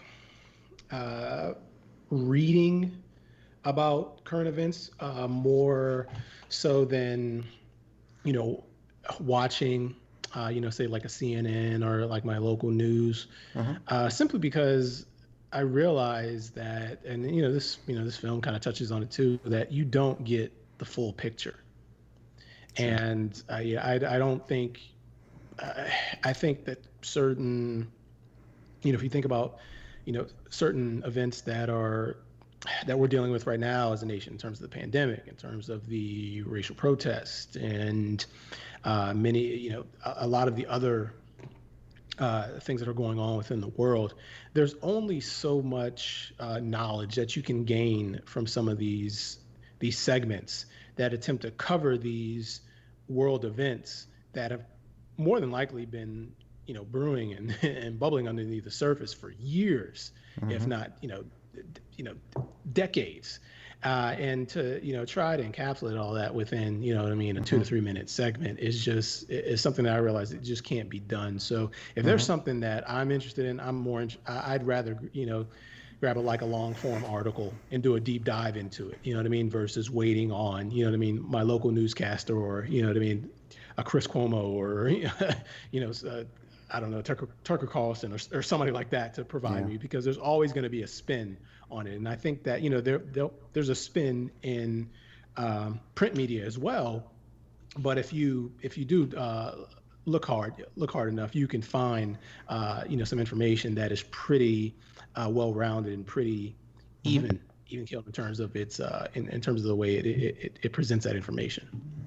Yeah, that's a great point. I remember every morning when I'd sat down as a producer, I would see that little number of the amount of time I had to fill. And then I would take time away for sports. And then I would take time away from weather. And then I would take time away for, the traffic. And then before you know it, you only have 4 minutes. And what are you going to pack into that 4 minutes that's going to be, impact people? So, yeah, it's a very, very brief window.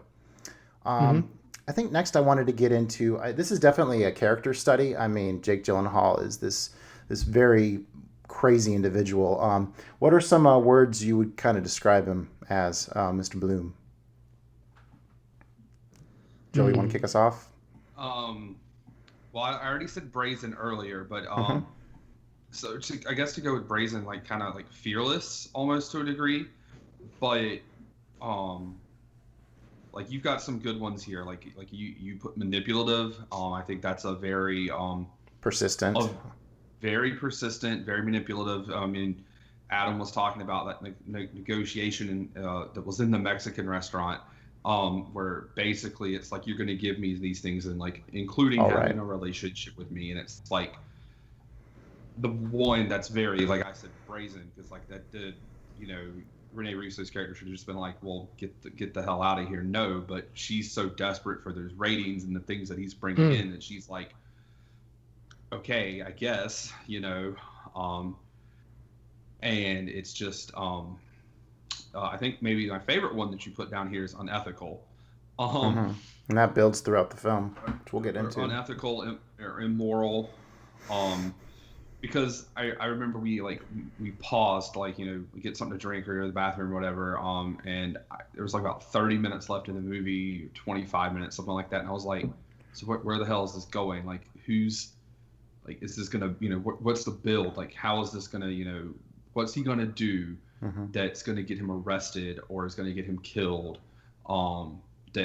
Because he's gonna do something he shouldn't do, and and then obviously we'll get into that in a bit, but it was just the thing that just, up to that point in the Mexican restaurant, it's like, because I think that was before he cut the brakes. Yeah. Yeah. So like up to that point when it's okay, he's driven, he wants to succeed in this, he's had to learn on the streets. Okay. Maybe he's cutting some corners, but it's not necessarily super bad. But then it's basically like, you're going to sleep with me or I'm not going to keep giving you these stories. It's like, all right, that's very scummy. And then, he cuts dude's brakes and it's like, oh, well, now we're trying to murder people. Okay, now we're crossing some lines that you can't uncross. Absolutely. Yeah. I think you brought up a couple of, I guess, attributes that I would, I definitely agree with. The word that came to me was unconscionable, because the one thing that I was thinking of was, like, he definitely gets ahead, in the film, and he's definitely in a better position by the end of the film. Yeah, anti-hero. Yes. And he's definitely an anti-hero, and he's definitely in a better position at the end than in the beginning.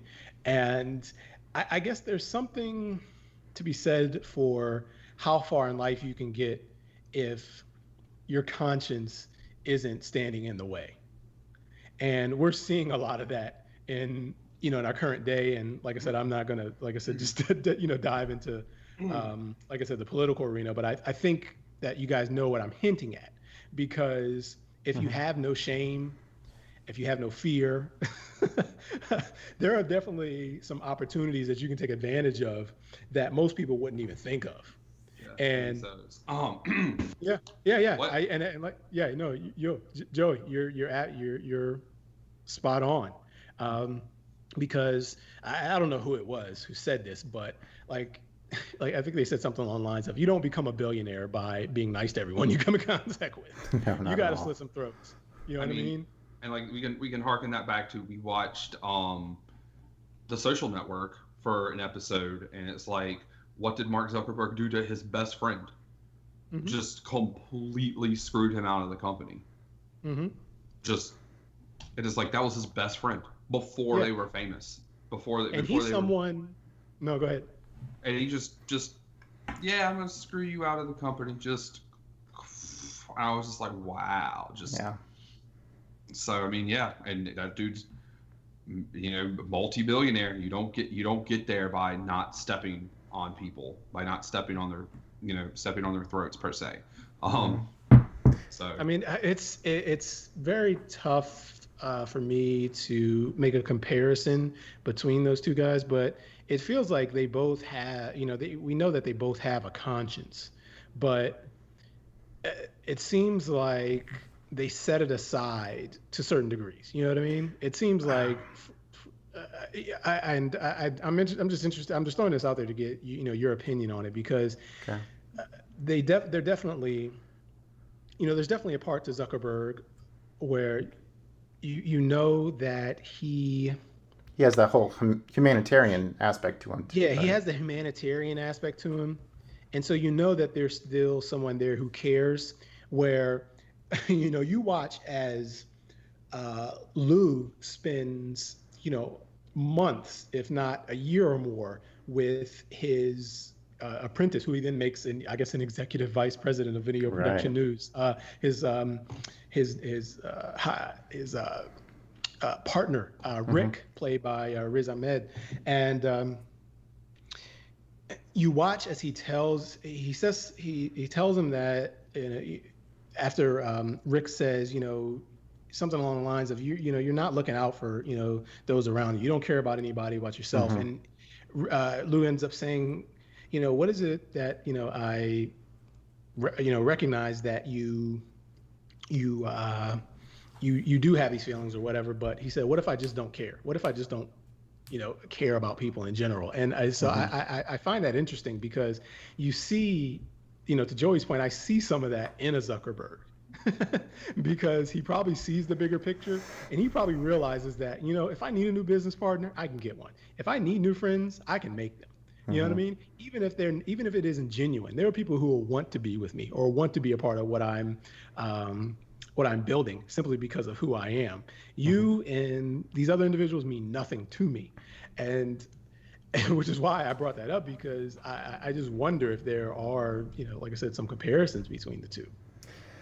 Now, you had mentioned that maybe Bloom has a conscience, and I would say he definitely doesn't. I think that's where his character teeters on being psychotic, because he has an absolute detachment between being able to put his camera in the face of a dying person and not even seeing a person. He sees a paycheck. And so I love the word Joey kept on saying was brazen, and that is what I did not have in my news career. I did not have that killer instinct to be able to... Like there was an instance where there was a story came out about, I think, a father and a son who got in like a sword fight and then like ended up sending each other to the hospital. And I got tasked by my news director to call these people up and get a quote. And I was like, I don't want to call those people up. Those people are crazy. That was a great example. There was a really, really sad instance where there's an infant and his mom like worked the overnight shift. So she was napping and they had a new dog and the dog mauled the baby to death. And it was this heartbreaking story that came out, and the coroner just reading the coroner report, it was just gut-wrenching. And then the news director's just like, call the coroner up, get another quote. I'm like, oh, really? I mean, didn't have that in me to have a total lack of nerves and be able to go into somebody's personal space like that, and for this news game that we were playing. So, yeah. Yeah. So what? Go ahead. No. What do you?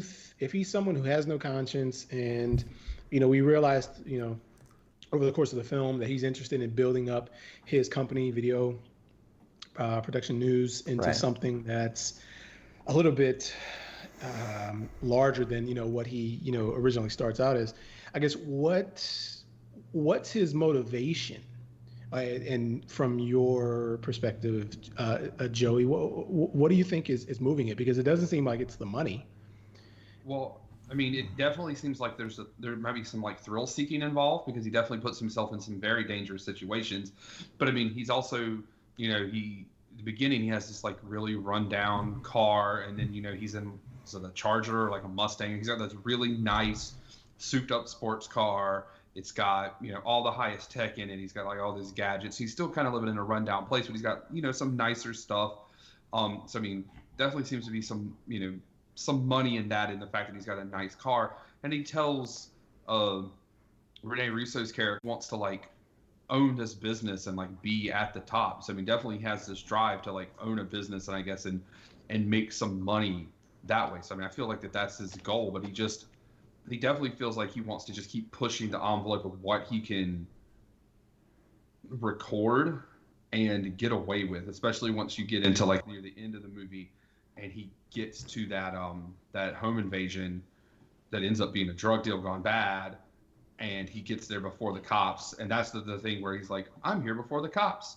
I'm going to record the outside of the house. And I'm like, man, this seems like something out of a horror movie. This can't go wrong, which right then and there doesn't. And then he goes inside and he's just like walking around and recording, and the fact that he's talking about he doesn't have a conscience, like the old dude's still breathing on the floor, and he just walks out, and it's like, well, the cops are already on the way, but they don't know that they need an ambulance, and he doesn't try to like CPR or anything, stop the bleeding. He just leaves. Yep. So and then, like, to your point, where the cop was, investigating him because he very clearly did what she knew he did, which was cut the evidence, cut the footage, and then use it to try to set up another story, which is like one of the most brazen things. Like he said, it would be illegal and immoral and wrong in his profession for him to do, but he doesn't. He's just, he wants to chase the next big high, the next big thing that's going to make him that money. Just like he never paid Rick, he kept paying Rick like $15 or $30 a night until he's like, Rick, you can pick how much money you make, and he's like, $75 a night. I can get more, couldn't I? And he's like, you did, but we already made the deal. And it's like, oh my god, like, all right, yeah, I guess so. I think he's all about the W. He just wants to win at all costs. And when he loses to Bill Paxton's character, that's when the psychosis comes out. And that's when we get that scene where he's like yelling in the mirror and he breaks it and he cuts his lines because he lost. He wants the W at all costs. That makes sense. Man, Bill Paxton, and this was probably one of his last movies. He was looking a little rough. I'm not sure if they made him up much, but Bill Paxton, rest in peace. That's a good point about Paxton's character. I want to say that they made him up because Gyllenhaal has similar like characteristics as well. I mean, I wonder, like I said, what you guys think about just the way in which his character was developed, particularly his eyes, because the eyes, of an actor or an actress always tell you a lot about their character. And he has these very wide eyes that seem almost like perpetually, maybe not bloodshot, but the film is titled Nightcrawler. The profession is referred to as night crawling. It takes place at night, so he always has this dreary look to him.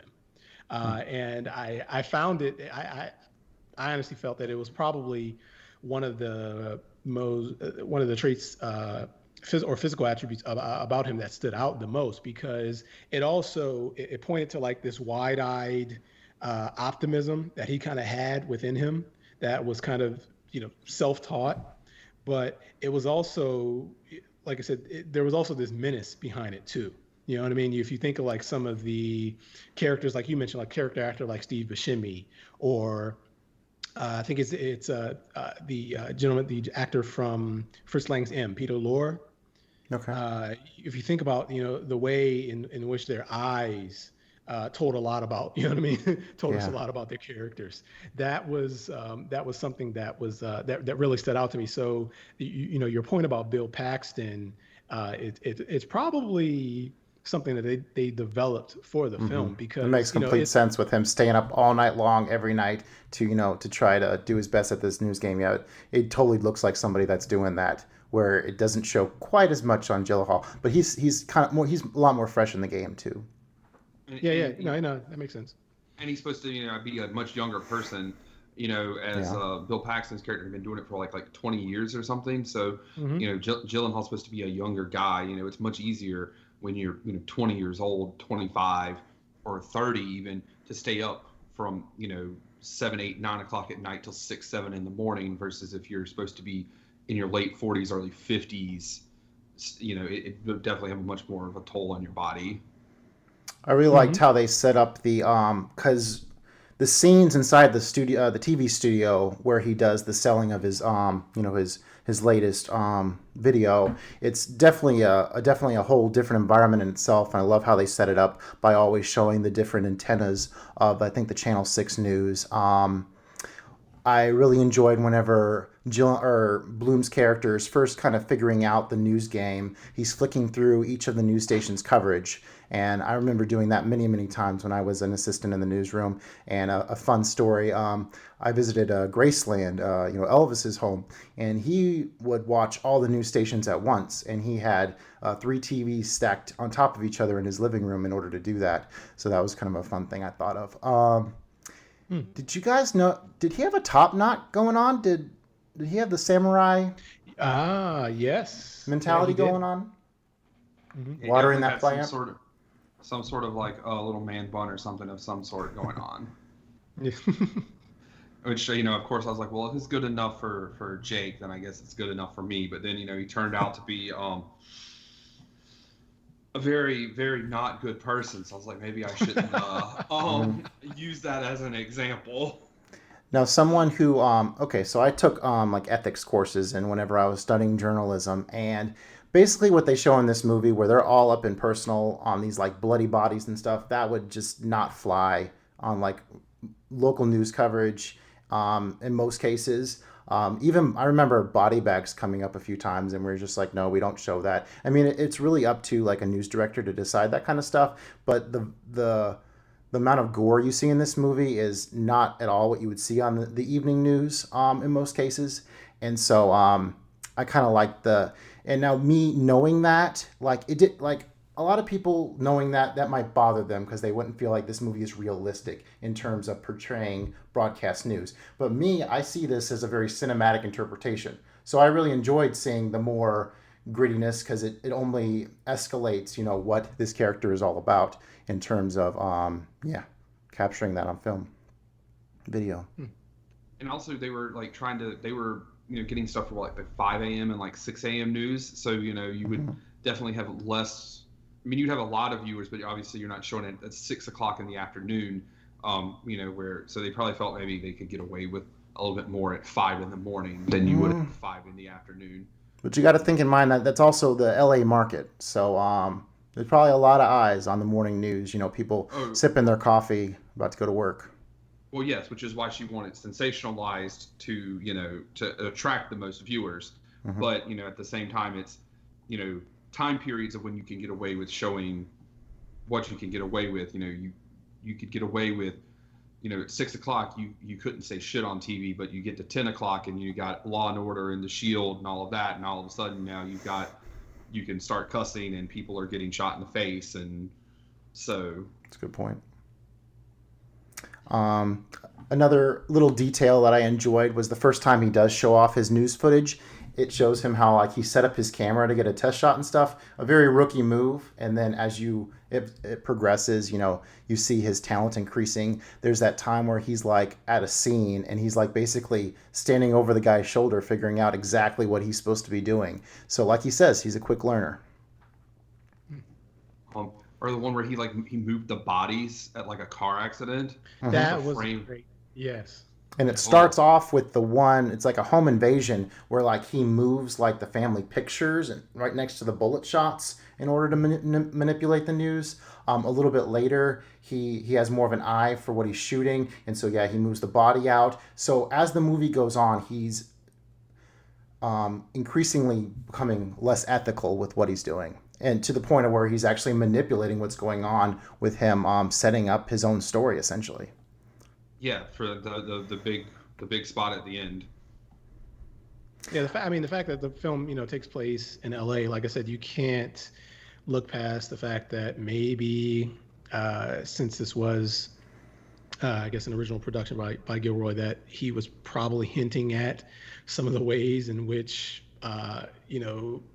Tinseltown kind of manipulates certain images, to produce a desired effect, because he drags the body out. He sets the camera down. He goes over to the car and sees the body. He drags it over to his desired spot, and then he goes back. He picks up the camera, and he's trying to get it in the right position. And I guess he finds the desired position, and then his face lights up in a way that is just. It's at one point it's like I don't know, it's really, I feel really weird saying this, but like you're happy for him, but at the same time you're almost like disgusted because you realize that this perfect shot that he's getting is at the expense of this individual who's just gone through this horrific accident. But it's also, like I said, I just think it also points to some of the excruciating takes that someone like a Stanley Kubrick or someone else would put these actors through over and over and over again. And it would probably bring Kubrick and a few others great joy, but it was probably exhausting and for the actors on set and the entire production crew, I should say. For sure. One thing that it didn't come across my mind while watching the film, but whenever just before we started the show, I wanted to bring up just Nightcrawler IMDb, and I typed in Nightcrawler and I saw a worm, and I'm like, oh yeah, that does mean worm. And in a way, he's kind of a wormy character. See any? Does that stick at all? Oh yeah, for sure. He's definitely a worm, like a very wormy character for sure. All right. So yeah, he's never too scared. Oh, and if he didn't have a job as getting these this late night news coverage, I mean, he'd make a good like a job like interview coach, because he's all about knowing how to ask for, over ask for stuff and then come down. He's like an expert haggler. So that brings it back to that scene where, he's talking to his partner, and his partner's very like, can I ask for that? But no, Bloom would be like, nope, I'm always shooting for the stars, always wanting the win. Very brazen in his mentality. All right. So much to talk about with this one. I really enjoyed this conversation. Here's a random... There's this one scene where like it shows like this, I think it's a car dealership like balloon thing that flops around. Have you seen those before? The wavy whacking inflatable tube arm, wavy whacking inflatable arm tube guy. I know exactly where you're going too. I love the Family Guy reference. It was just so bizarre. I think it held on that one of those for just a few moments. I'm just like, what's this for? I don't know, but it got my attention. And it also be neon, like the Nightcrawler gummy candies that you eat that are also worms.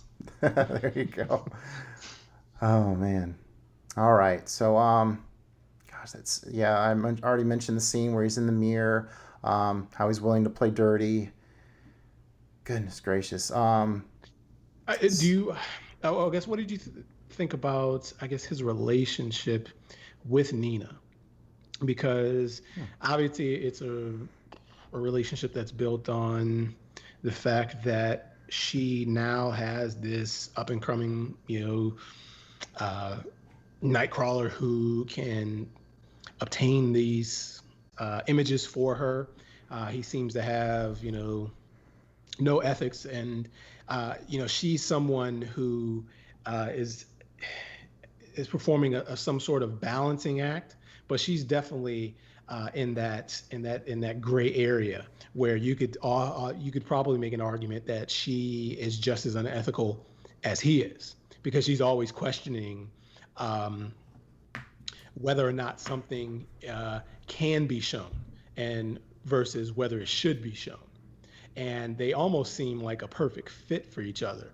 If you don't include, the age difference and the fact that she really doesn't want to have anything to do with him, outside of, the negotiations that take place over this footage. But one of the things I thought was interesting is that, there's absolutely no sex in this film, and it's alluded to by Lou, but there's this sexual tension and possible aggression during these negotiating scenes between the two of them that almost feels like sex in a way, because they he wants her, she doesn't want him, but they both want this one thing together. And I just loved those scenes, particularly the scene where he comes to the studio after he's videotaped that home robbery, and the camera is really in their face at that point in time, and you can just tell that there's in another film, the looks that Nina is giving Lou would be interpreted as a very, very, you could interpret it very in a sexual manner, but in this case what's turning her on is this footage that he has. And he recognizes that and he uses that to his advantage. But I just thought it was a great way of interjecting like I said, just like like sex and the sexual tension that occupies a lot of these films into a film that really doesn't need it in order to move the narrative forward. Right. That's a great. Go ahead, Joey. I was going to say, I think the thing that I noticed kind of between their relationship, and let's go off of Justin's point of like Lou hates to lose. Well, when you win, what do you have? When you win, you have power. In the beginning of their relationship, Nina has all the power. She's like, you go here, do this, bring us, you call us, if you have something, we'll tell you if it's worth anything. Also, your camera sucks. Get a better camera. Like, she has all the power. She holds, everything at the beginning. And then when we get to the end, he has all the power. He's like, we will do this, and it will be better than it was in the bedroom, alluding to what you were talking about. And he's like, you will mention my name of my company so many times, and it's this, and it's, if I say it's the amount of money, it will be that amount of money, blah, blah, blah. Like, so I think the relationship was all about power, and, how he flipped it to the end where he had the power, because as Justin said, he does not like to lose. He doesn't like to lose negotiations. And it's also that manipulation. He used his manipulation, his immorality, his lack of ethics to achieve that. And he even used her lack of ethics. The fact that where she wouldn't maybe do some of the immoral things that he did, her willingness to be like, you know what, this will make the station money. This will keep me in good standings. It'll get the station ratings. Maybe we shouldn't show it, but we can show it. So I'm gonna. Boom. And then he totally took that and used it against her to get what he wanted, to get the power. I like what you said about her first thought is not should we show that, is can we show that? And then you have the guy next to them, he's the assignment desk editor, and he's like, we can't show that. And so that's that side of the story. One of the interesting moments was when they do show his footage of this crime scene that he got to first on the air, and basically the anchors are just talking through it very freely, like saying, how they're concerned about this and they're concerned about that, where we saw it from Lou's perspective, where he just wants to get coverage. He doesn't care about that guy. He's just filming everything. But then you hear the more human aspect of what he's actually capturing with those folks. So I thought that was a good way of contrasting it. And then, so that builds up into, go ahead. But also into that, notice, in that scene, Nina's also save this, save this, save this. Not only mentioning Lou's company, but like make sure you use these descriptive words. And the best news producers do that. They're right in their anchor's ear, telling them exactly what to say. Well, but yes, but that also kind of goes into like, here's this news, and we're going to tell you. Branding it. Horror show in the hills or something? I forget what they branded it, but it was very extreme. Yeah, I mean, so and obviously that was a very extreme thing that happened, especially if it was in like a nice suburban neighborhood. But yeah, it was also to kind of fit that narrative of what they wanted it to see, because obviously, that didn't fit its own narrative, visually. So you had to put some audio narrative to go with it. But I thought that was just an interesting thing to harken back to what we were talking about earlier. All right, let's get into the climax a little bit. Any opening thoughts? Boy, when we get there, I guess leading up to it, when you realize what he's doing. I'm like, this is going to go. Are we talking about the scene wherever he's across the street and he sees the two guys eating and then the cops start coming in? Well, when I realized that he's kept this footage. Okay. Right? Like leading up to this. Like he's kept the footage and he's going to use it to manipulate. And he's like, I found this guy's address. I'm like, all right, this is bad. I don't know how this is going to be bad. But this is going to be real bad. And then, he's negotiating with Rick and manipulates him into staying over and over and over. And then they go into the donut shop, and that's when he makes the phone call. And then he leaves his name, and I'm like, but the cops, you the 911, right? I was baffled by that as well. Why? Because he wants all the credit. It doesn't matter. Yeah, he wants all the credit, but you've already told him you don't have this footage. How else would you know where to be? But then it's just like Rick said. He's like, you said we were gonna follow him to like a better neighborhood. This is like a coffee shop. There's like 6 people in there. It's like it's gonna be a shootout. And he's like, oh, we just work with what we're given. And it's like, no, you made this. Like you, you forced this. Man, the most cold-blooded thing he does is whenever he gets his partner, he's like telling his partner, hey, get this shot. and the partner goes around and bam, gets shot. And he risked a person's life, just to get this shot. And then he puts the camera in his partner's face. Absolutely no regard for anybody. Yeah, no, not just get the shot. Like, oh, he's dead. He tells him that the dude is dead. Mm-hmm, that's true. Yeah, he lied to him. And Rick was like, you saw him, and he was like, yeah, but you said you were going to quit and ruin my reputation or whatever it was he said. And he was like, you would do it again, wouldn't you? And Rick's like, no. And he was like, I couldn't risk it. And it's like, got this man shot and killed for some negotiate. Oh, you took my negotiating power away from me. That's for some negotiating power because, as you put it, he lost. He lost the negotiation. That's a good point. Oh yeah, it's like, boy, that's brother. It feels like, I mean, at that point, and maybe he reached this point prior to that scene, the scene with the shootout, but it feels like his obsession and detachment from like the horrific images that he's capturing is it reminds me of, and I was just looking this up, and it looks like you have seen this, Justin. It reminds me of the Michael Haneke film from 1992, Benny's Video. Okay. Because I see in Lou the adult version of this young kid. Mm-hmm. That detachment. Who is obsessed, just the detachment to the image. And, the obsession with capturing it. But, when you play it back and you rewatch it, you just feel nothing. And I guess in Lou's case, he probably feels, a sense of pride in capturing the image, but no empathy for those, whose lives have been destroyed, either, by, some random circumstance or, through his own doing, in the case of Rick. And it's that's probably to your point, Justin, it's probably the toughest part of the film is watching him. I can't even say he developed a relationship with Rick. I would say just stringing him along the entire time.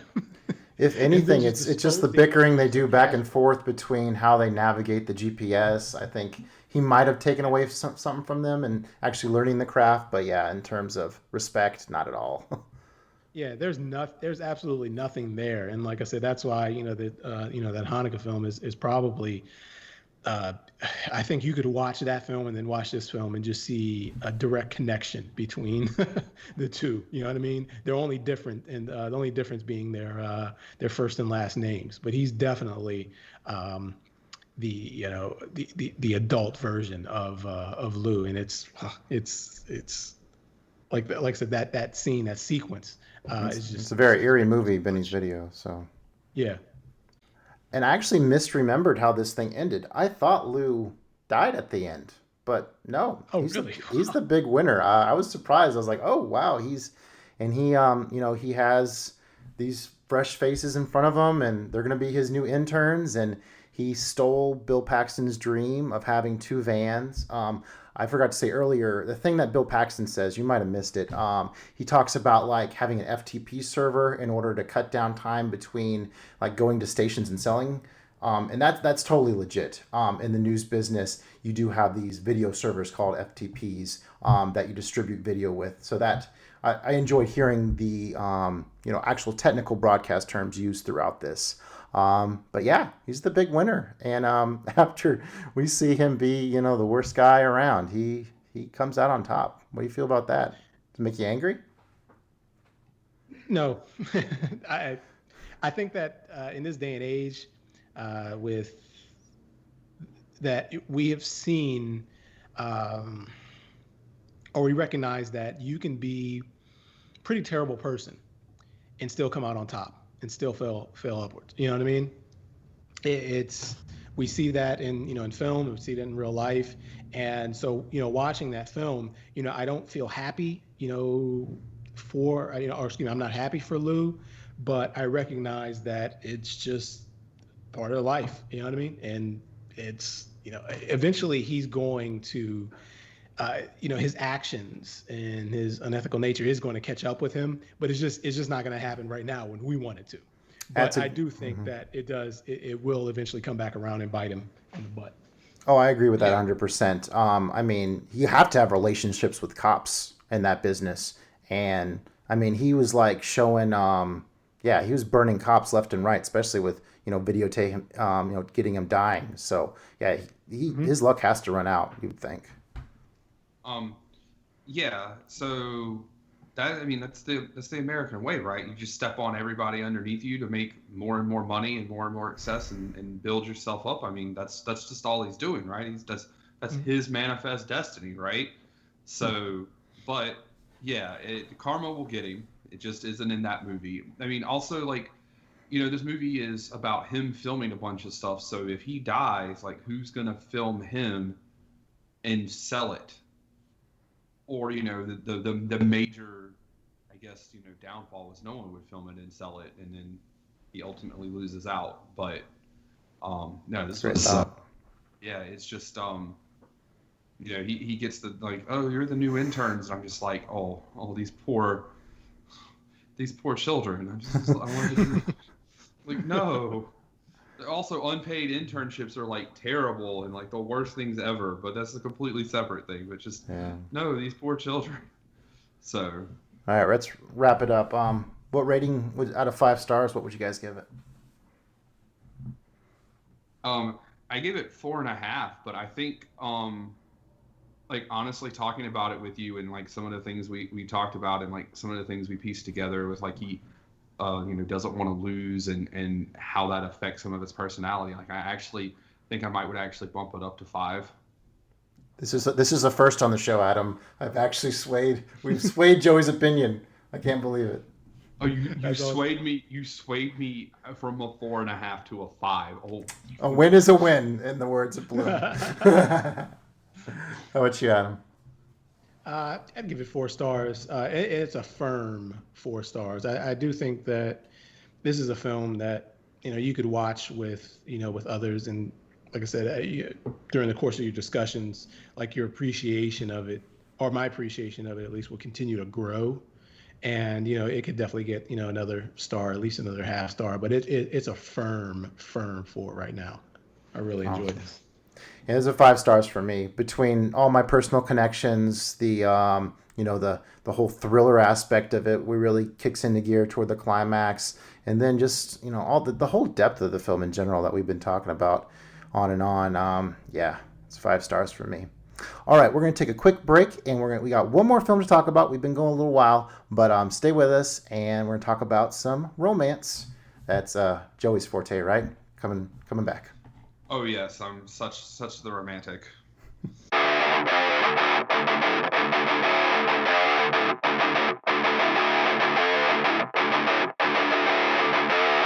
And we're back. Now let's talk about our final film of the night, Blue Valentine, from 2010, directed by Derek Cianfrance, who also worked with Ryan Gosling in his film Place Beyond the Pines, which I had seen a couple years ago, and so this is the first time I've seen Blue Valentine.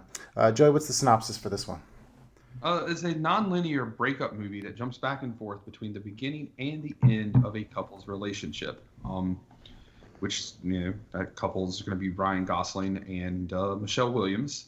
And I just thought it was real interesting that this would be the second Michelle Williams movie this season, and we already had the second Jake Gyllenhaal movie this season, and then earlier. What else was she in?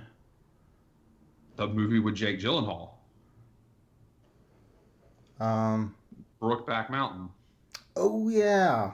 Sorry, Brokeback Mountain. Excuse me. Forgot about that. Yes, and then we had Mr. Ryan Gosling, last season with Gangster Squad, even though I think that was a challenge movie and not an actual movie. But still, it's the second time we're going to be delving in. I just thought that was a real neat thing that they all just kind of hit the same 2 at the one time. So neat. All right, so I hadn't seen this one before.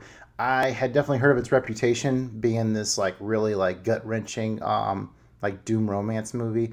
I heard a lot of like YouTubers tease the fact that like around Valentine's Day you'll see Blue Valentine like next to the register or whatever for like a quick like pick it up and give it to your significant other along with those chocolate and roses, and that might be a bad move. Well, because Valentine is in the title does not mean it. It's. Well, I mean, there's some romantic elements about it, but. I mean, Blue should tell you like blue is sad, sad. Like I don't know. There's people that like to watch. I was just gonna say, although if you do find a woman who can appreciate a film like this on Valentine's Day, you got to keep her. You got a true cinephile. So there you go. That, or she's like she can appreciate Ryan Gosling trying to look like Jason Lee, from My Name Is Earl. Now, did you guys did you side with either party in this scenario? The Ryan Gosling character who's named Dean, or Michelle Williams who was Cindy? Did you feel that was balanced? Apparently, the director felt that it was balanced, but I would have a different take. What do you guys think? I'm gonna say that I can see that like Dean was trying to fight for the relationship, but he was really, really terrible at reading the fucking room. Like reading body language and reading signals, and like I get it. He was still in love and wanted to make it work, but he could not just pick up the signals that she was putting down, and to the point where they're in the hotel room and he's trying, which she already said like I don't want to go to, but he basically forces it, and then he's trying to he's trying to have sex with her, and she's like not about it, and then I definitely think she's more like I think she's like more justified, I guess, in the wanting a divorce than he is for not wanting it. Yeah, I guess there's a part of me that could choose sides, but I see it more as a failed romance that's due to their it's either unrealistic expectations or the fact that they never considered what came after the romance itself. Because it's something, I think this happens world over, but we've turned it into an industry. But you see these like Bridezilla shows and these other shows about weddings and the big day, and there's so much emphasis that's placed on like that event and what that means for the relationship, without actually digging into the individuals themselves and the foundation for their relationship to determine whether or not it's something that can even succeed on its own.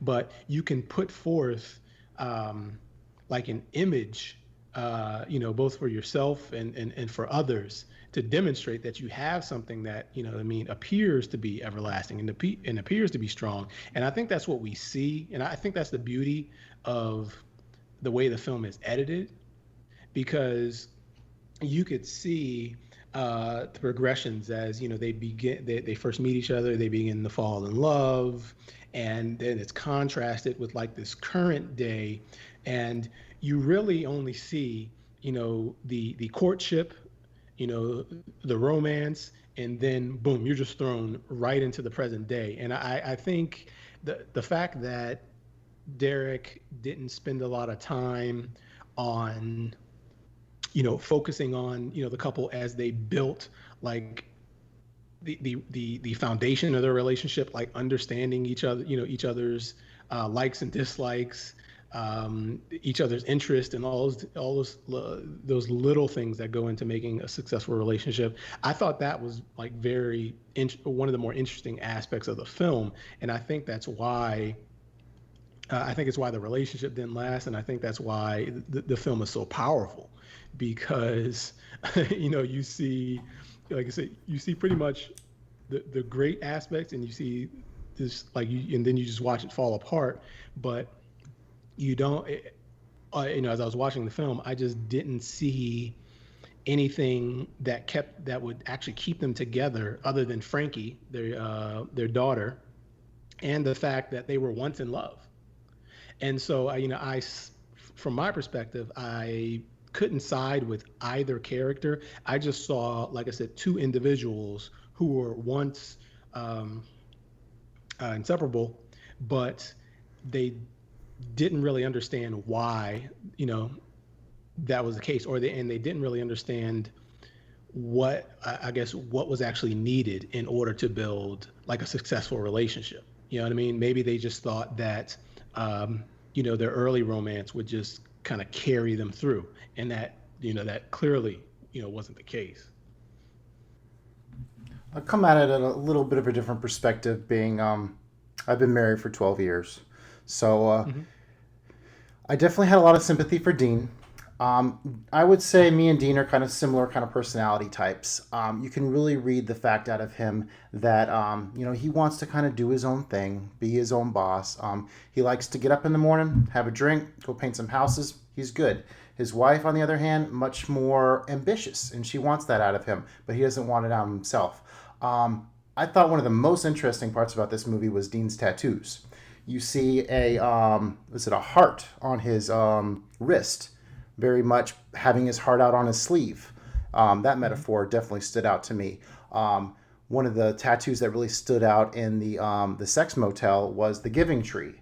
And I was trying to figure out how I was going to read that, but yeah, there's definitely this aspect of give and take in the relationship. And so I thought, the placement of the tattoos on Dean was a really, really cool way of bringing some art into how you should feel about these characters.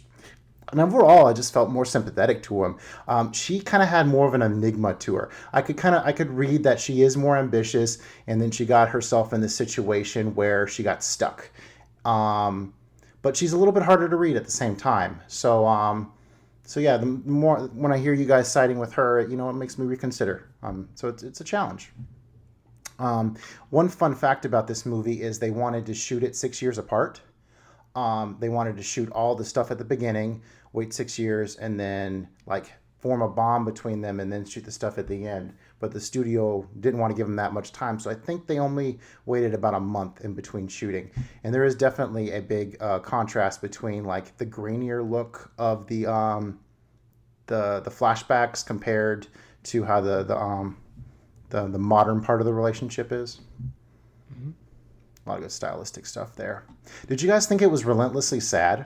That's always the vibe that I heard, but I wouldn't really say, for me, I didn't think it was relentlessly sad. There's definitely bummer moments throughout it, but it was almost like a fuse being lit at both ends, and then finally, whenever you get to the middle, that's when it explodes. Obviously, did you guys see Marriage Story? No, but yes. I have not seen Marriage Story, but it's funny that you brought that up, because literally I'm sitting there watching it and I was like, is this Marriage Story before Marriage Story? Having never seen Marriage Story, but I kind of know the idea behind Marriage Story, that it's the marriage between Adam Driver and Scarlett Johansson, and they have their problems and their, I guess, divorce and what have you, or whatever goes on, because I need to see that movie. I really would like to see that movie. Just haven't yet. But that was literally a thing that I said out loud, is this Marriage Story before Marriage Story? Yeah, I didn't find or think of the film as a bummer. And I think that's due to the wonderful editing, because you could have told that film from, the start of the romance to the end of the romance, but that's been done before. You know where it's headed. And so you can prepare yourself for the eventual heartbreak. But the way in which they decided to structure the film is so interesting, because you have these moments that are incredibly tender, and then you're just brought right back into reality and into the present day, and it's almost costumes and physical changes aside, it's almost like you're watching two different people engage in this relationship. And for me, what kept the movie from really being a downer is just continually seeing that potential in their relationship. And like I said, from my perspective, it just seems like they were too mature and unable to really understand what makes a successful relationship. But because, throughout the film, the moments of sadness are almost supported by, like I said, these earlier moments where they're first meeting each other and they're first falling in love. It never, I never really felt like this was much of a downer. It just, like I said, it just felt like more like life, and that, you know what I mean? Like I said, you just have those ups and downs, and like I said, that's how love and many aspects of life goes. You accept the good and the bad, and you kind of just roll with the punches. I wouldn't say relentlessly sad. Definitely not relentlessly, but it definitely is sad, especially the end. But you're talking about the editing. That is actually one of the things that I really loved about this movie, is that it was like a mirror image, or like, if you want to say a yin and a yang, but I guess more of a mirror image of the beginning of the relationship to the end, and how you finally they're hitting you with the flashbacks of the beginning of their relationship, and it finally gets to them being married, right as they're, I want the divorce and give me space, and it's that big fight, and it's like right at the end, and it's like. And then also they have those fireworks in the background, and that's the big explosion, the big explosion of their marriage. And I just thought that whole, like, the whole way that they did that was fantastic. I say they, I guess I should say the director, but it was really well done in that aspect, and it was definitely a sad movie, but it was not. I don't think it was relentlessly sad. In that aspect, I definitely was expecting. Because of like the very first scene in the movie, where it was like, be careful, put your seatbelt on, these people drive fast. Oh, look at this asshole, he doesn't know how to drive. Like, I was actually kind of expecting like something to happen to Frankie, or, they were gonna, maybe they were gonna flash forward maybe a couple of months after that, and it was gonna be they're trying to reconcile, and then like there'd be some sort of accident kind of thing, like that kind of sad, that they didn't go with. But it definitely looked like at the beginning they were kind of maybe trying to foreshadow, but it was more of his character and how he acted towards people versus foreshadowing that the car was, people drove crazily on their street kind of deal. Yeah, they played the dead dog card. Yeah, they did play that. So get you a little bit emotional with that. And then, I mean, the daughter's attachment to Dean, I think that was another aspect that, I mean, he had such this playful, childish personality that she latched onto, that made, I think I also was one of the reasons I really was drawn to him. I did get a kick out of the receding hairline, though. Yeah, shout out to the, I guess, hair and makeup artist. They made Ryan Gosling look unattractive. Like, that's like you said, I'm sure that's one of the reasons why they wanted to shoot that many years apart, so they could have a change in physical characteristics. age and physical characteristics. But whoever was styling him, I mean, they did a great job of like I said, really aging him well. Yeah, they still would have had to put him in hair and makeup. Yeah, he's a good looking dude, so there's a really nice scene, the breakfast scene to begin with. I was kind of watching it back, and the rack focus they use between like showing him in focus and then making him blurry, and then making her in focus, to really emphasize the divide that they're going through. It's just really, really good stylistic stuff that went into this movie.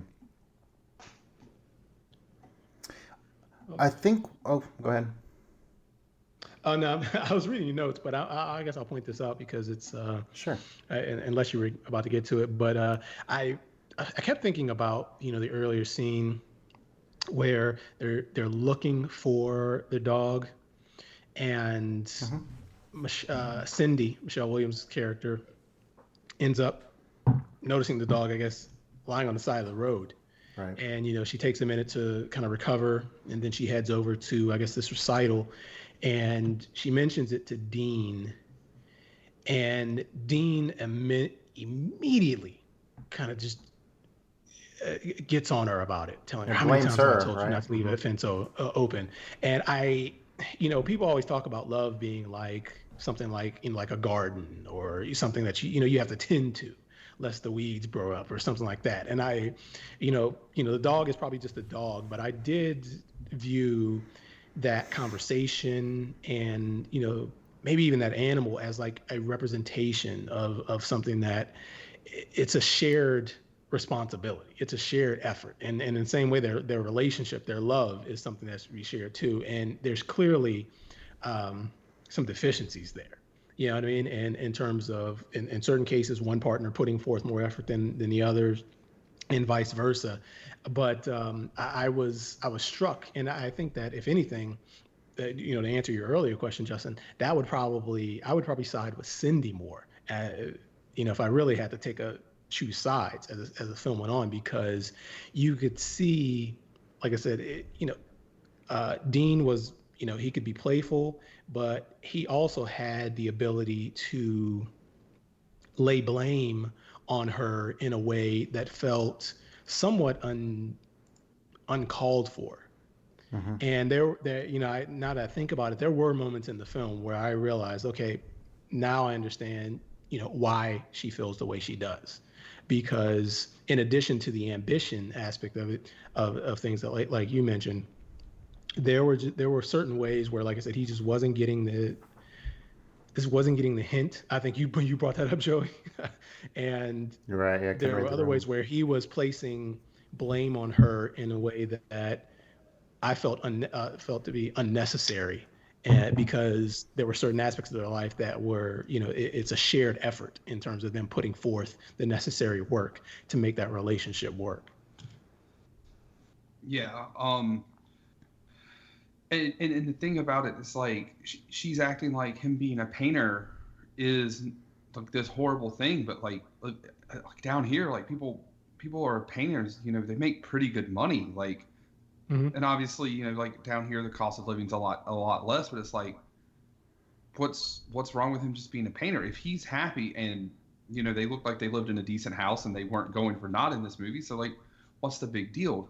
If that's what makes him happy and he comes home and he's playing with his daughter and he's married to you and he's content doing that, then like I don't see the big deal. Like that aspect, yeah, there was some blame on her because she was constantly harping on him.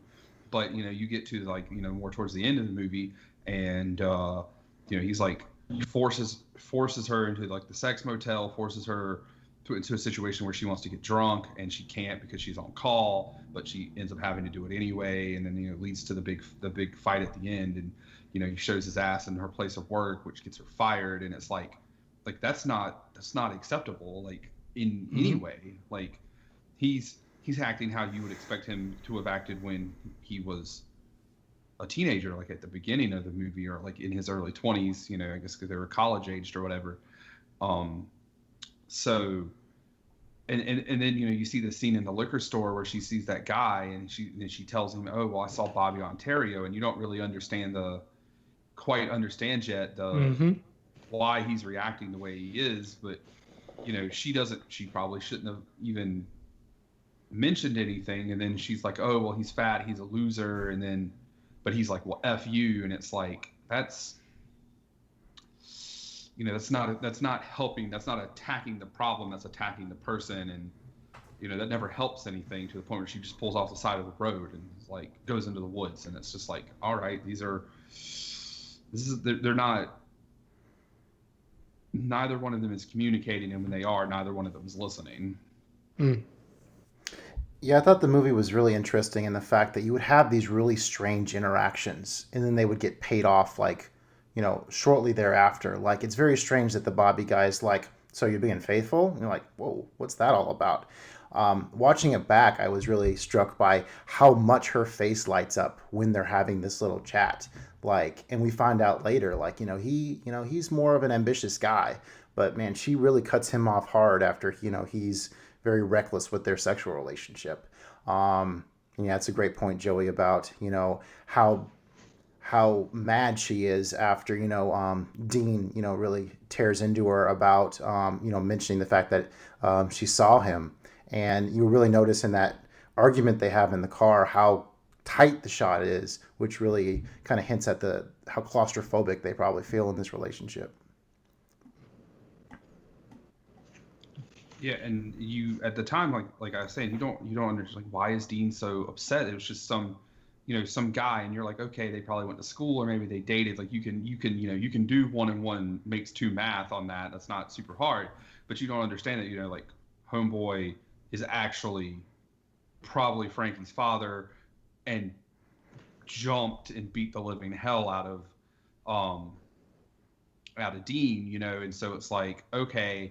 Now when you get all these pieces, puzzle pieces later, it's like, okay, well, now I understand why he was so upset.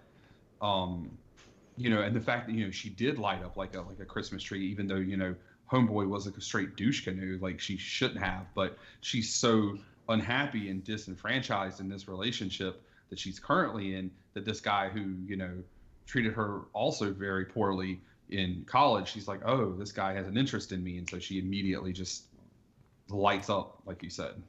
And I wonder, when she sees him, I wonder if that has something to do with the ambition, like you pointed out, because,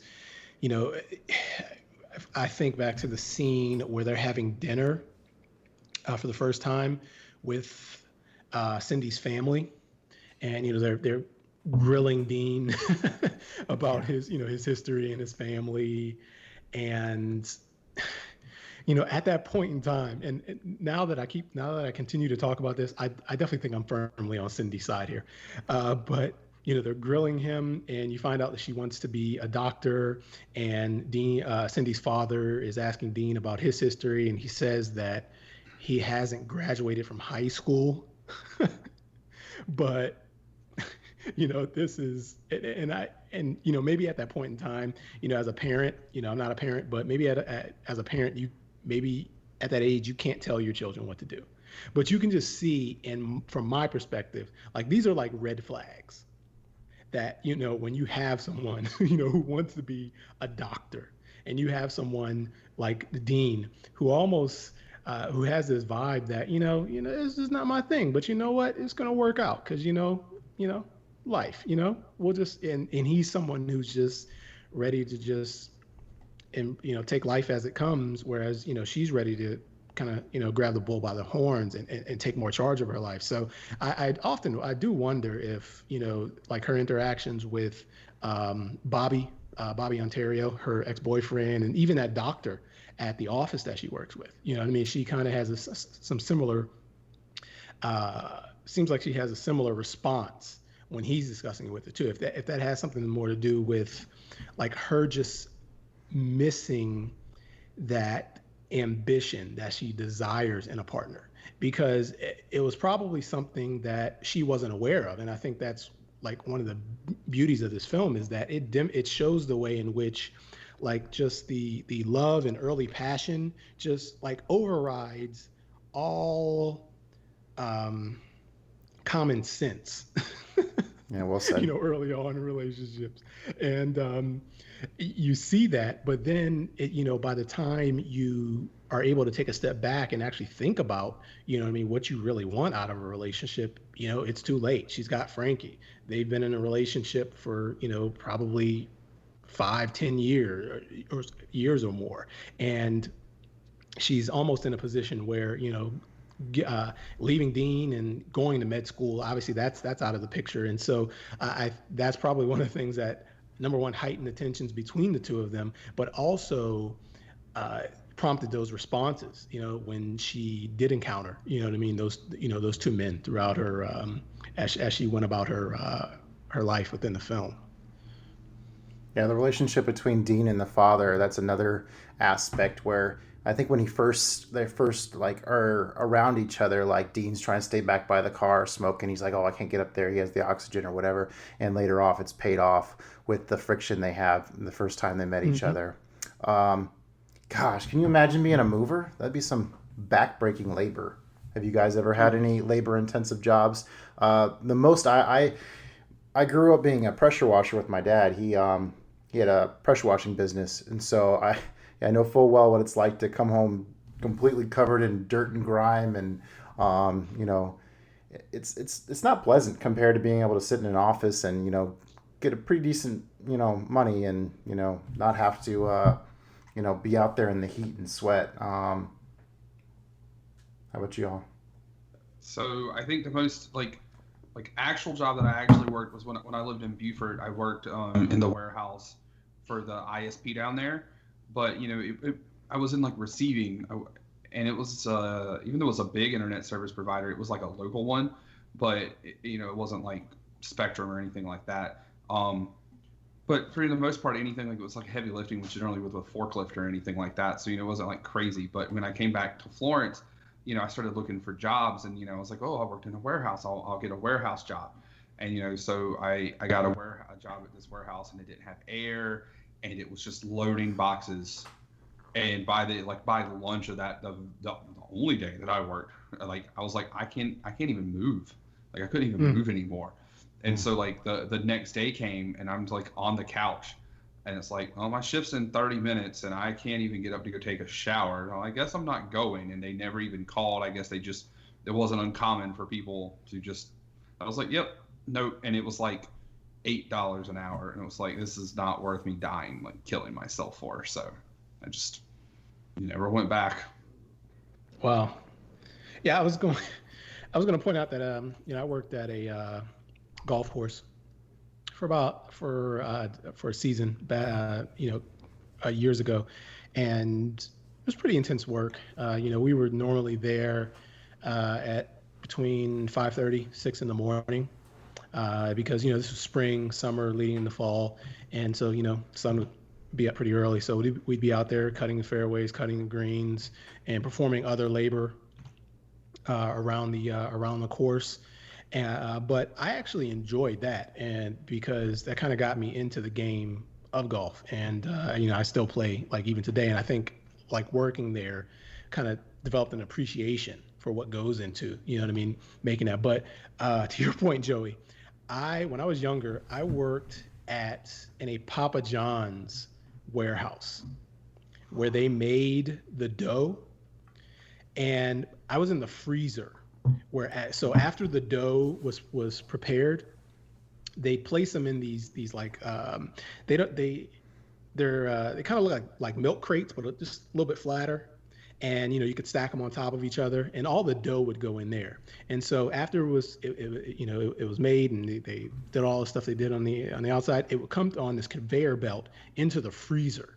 And me and like a couple other guys were tasked with like taking those crates and then stacking them on top of each other. And then, once they got to about maybe like 10 to 15 feet in the air, like they were on these, can't think of the term, but they were on these like platforms, and we'd be able to roll them all the way down to the other side of this warehouse and stack them up. And we'd be doing that for like 8 to 9 hours a day.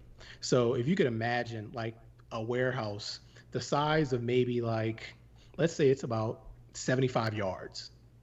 And we're just like stacking dough all day long as it's coming off this conveyor belt, hour after hour after hour. And your point about being so physically exhausted that you couldn't get up the next day, it actually made me think about that job, because I remember coming home after the first day and it was okay. And then by the second day, I was so beat down by this job. I didn't know how I was going to be able to get up to go back on the third day.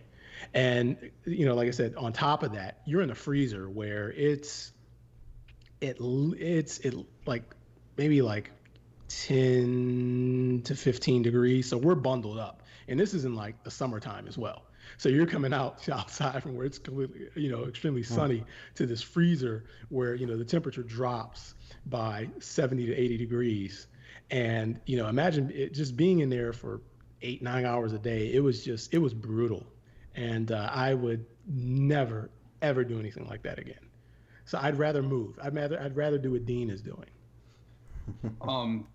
All I know is I hate moving. I did it like 3 times in 1 year. And moving out of the third floor apartment was horrible. And I would not want to have to do that professionally.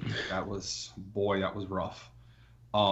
Probably, also moving out of an apartment someone you just broke up with, and like you're both trying to move out at the same time, probably didn't help to that. But like just still the physical aspect of it was pretty bad.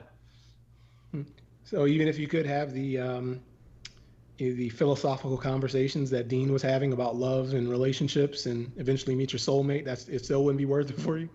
I mean, was that his soulmate? Like, your soulmate's who you're supposed to end up being with. Like, well, I guess he thought it was his soulmate, and I guess in his own words, he felt that he felt that men were more romantic than women, and that when he got married, he was going to be. That was going to be the one. So I guess maybe he had the idea, I guess, that was going to be his soulmate. But obviously, it didn't work out that way. I mean, there's that the as Justin liked to put it, since I'm like a big romantic over here, like that's pretty enticing.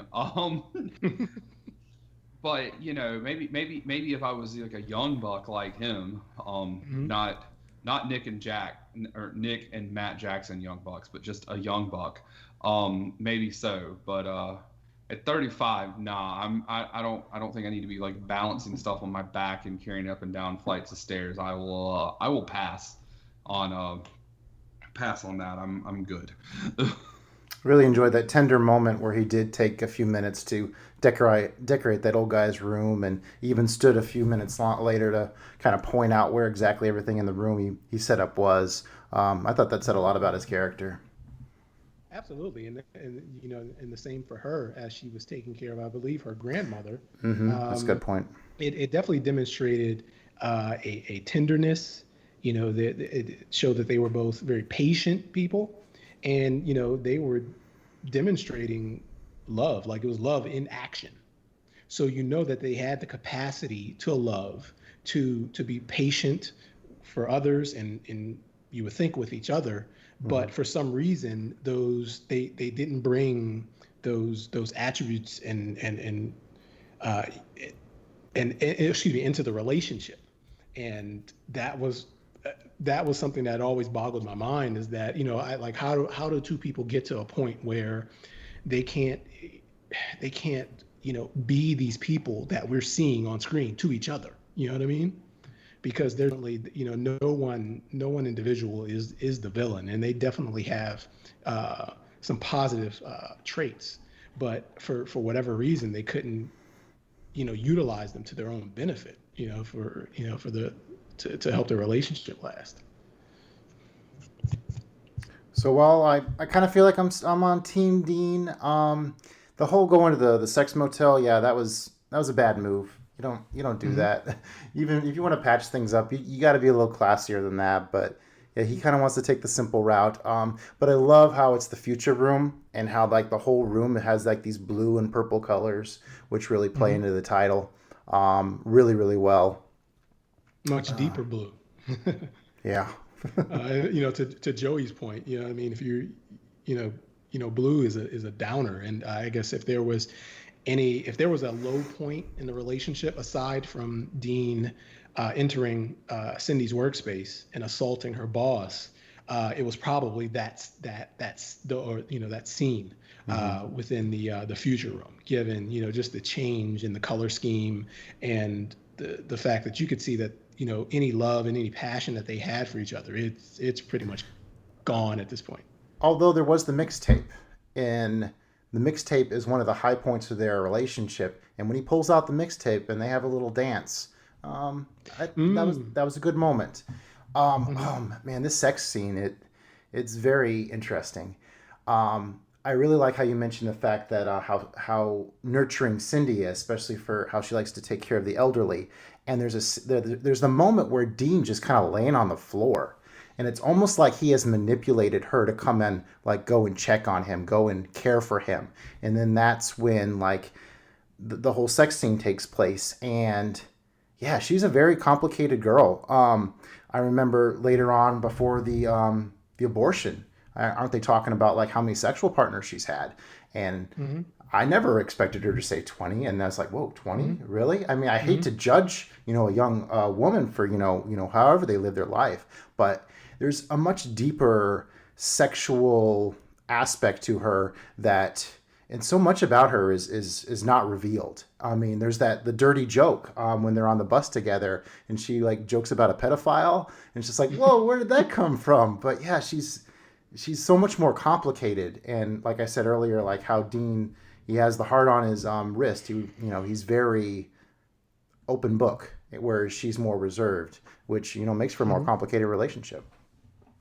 Well, and I honestly, I think most of the time, I feel like most of the time to me that men are usually, when it comes to that one person, that one woman that they care about, their heart is more on their sleeve.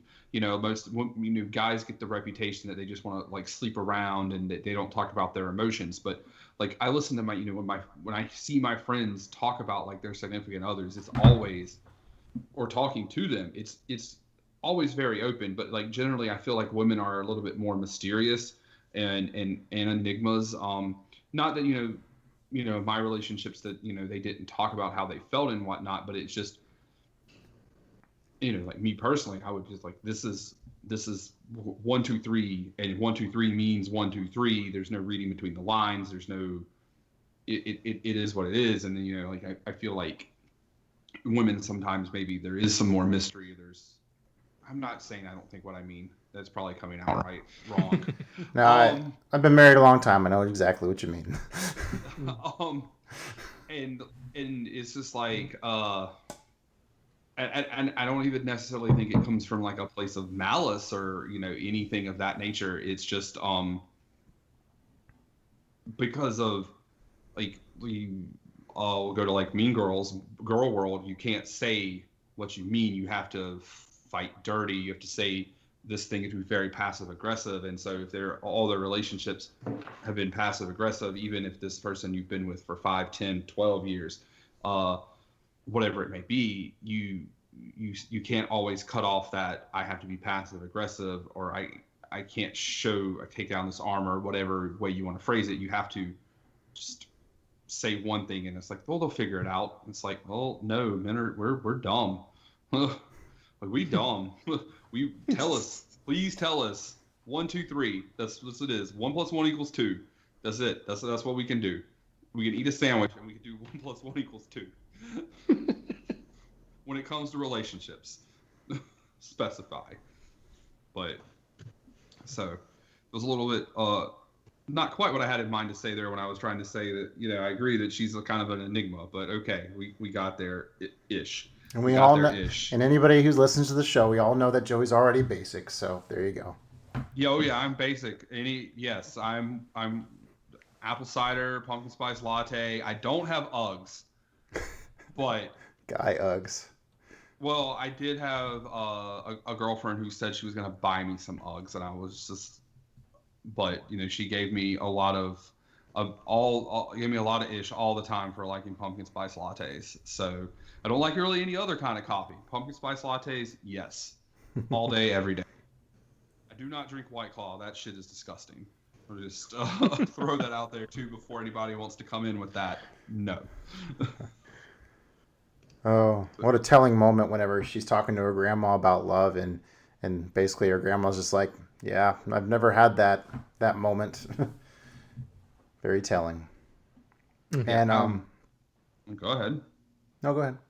I was going to say, I think this is just my favorite scene. Like, it was kind of a telling moment to me where, to segue that is, she said she's never had that moment, but you see the scene where Dean is playing the ukulele, and she's dancing, and it's like, I guess their first date, but you can just see like how their faces and how they look at each other, and I just really love that scene. But I think because as you like to point out, I'm a hopeless romantic, and apparently basic has something to do with that, so thanks.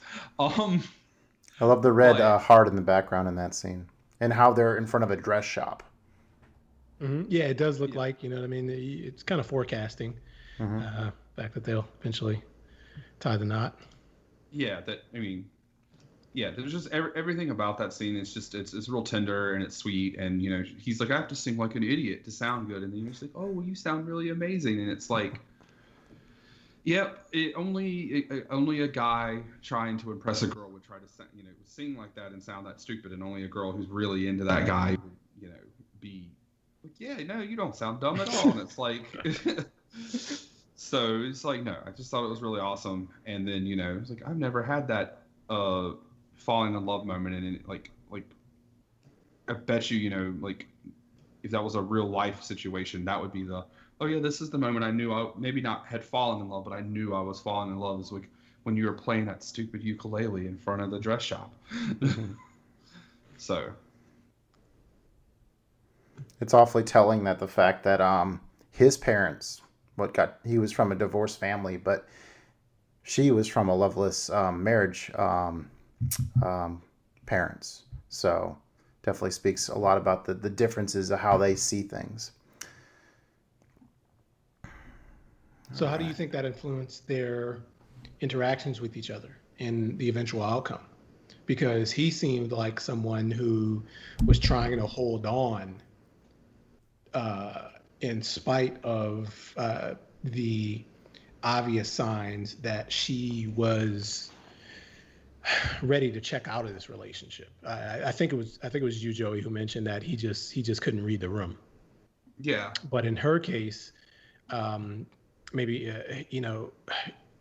her family, they were together, but they were a bit loveless, and it seemed like she wasn't willing to accept that anymore, and she was seeking a change.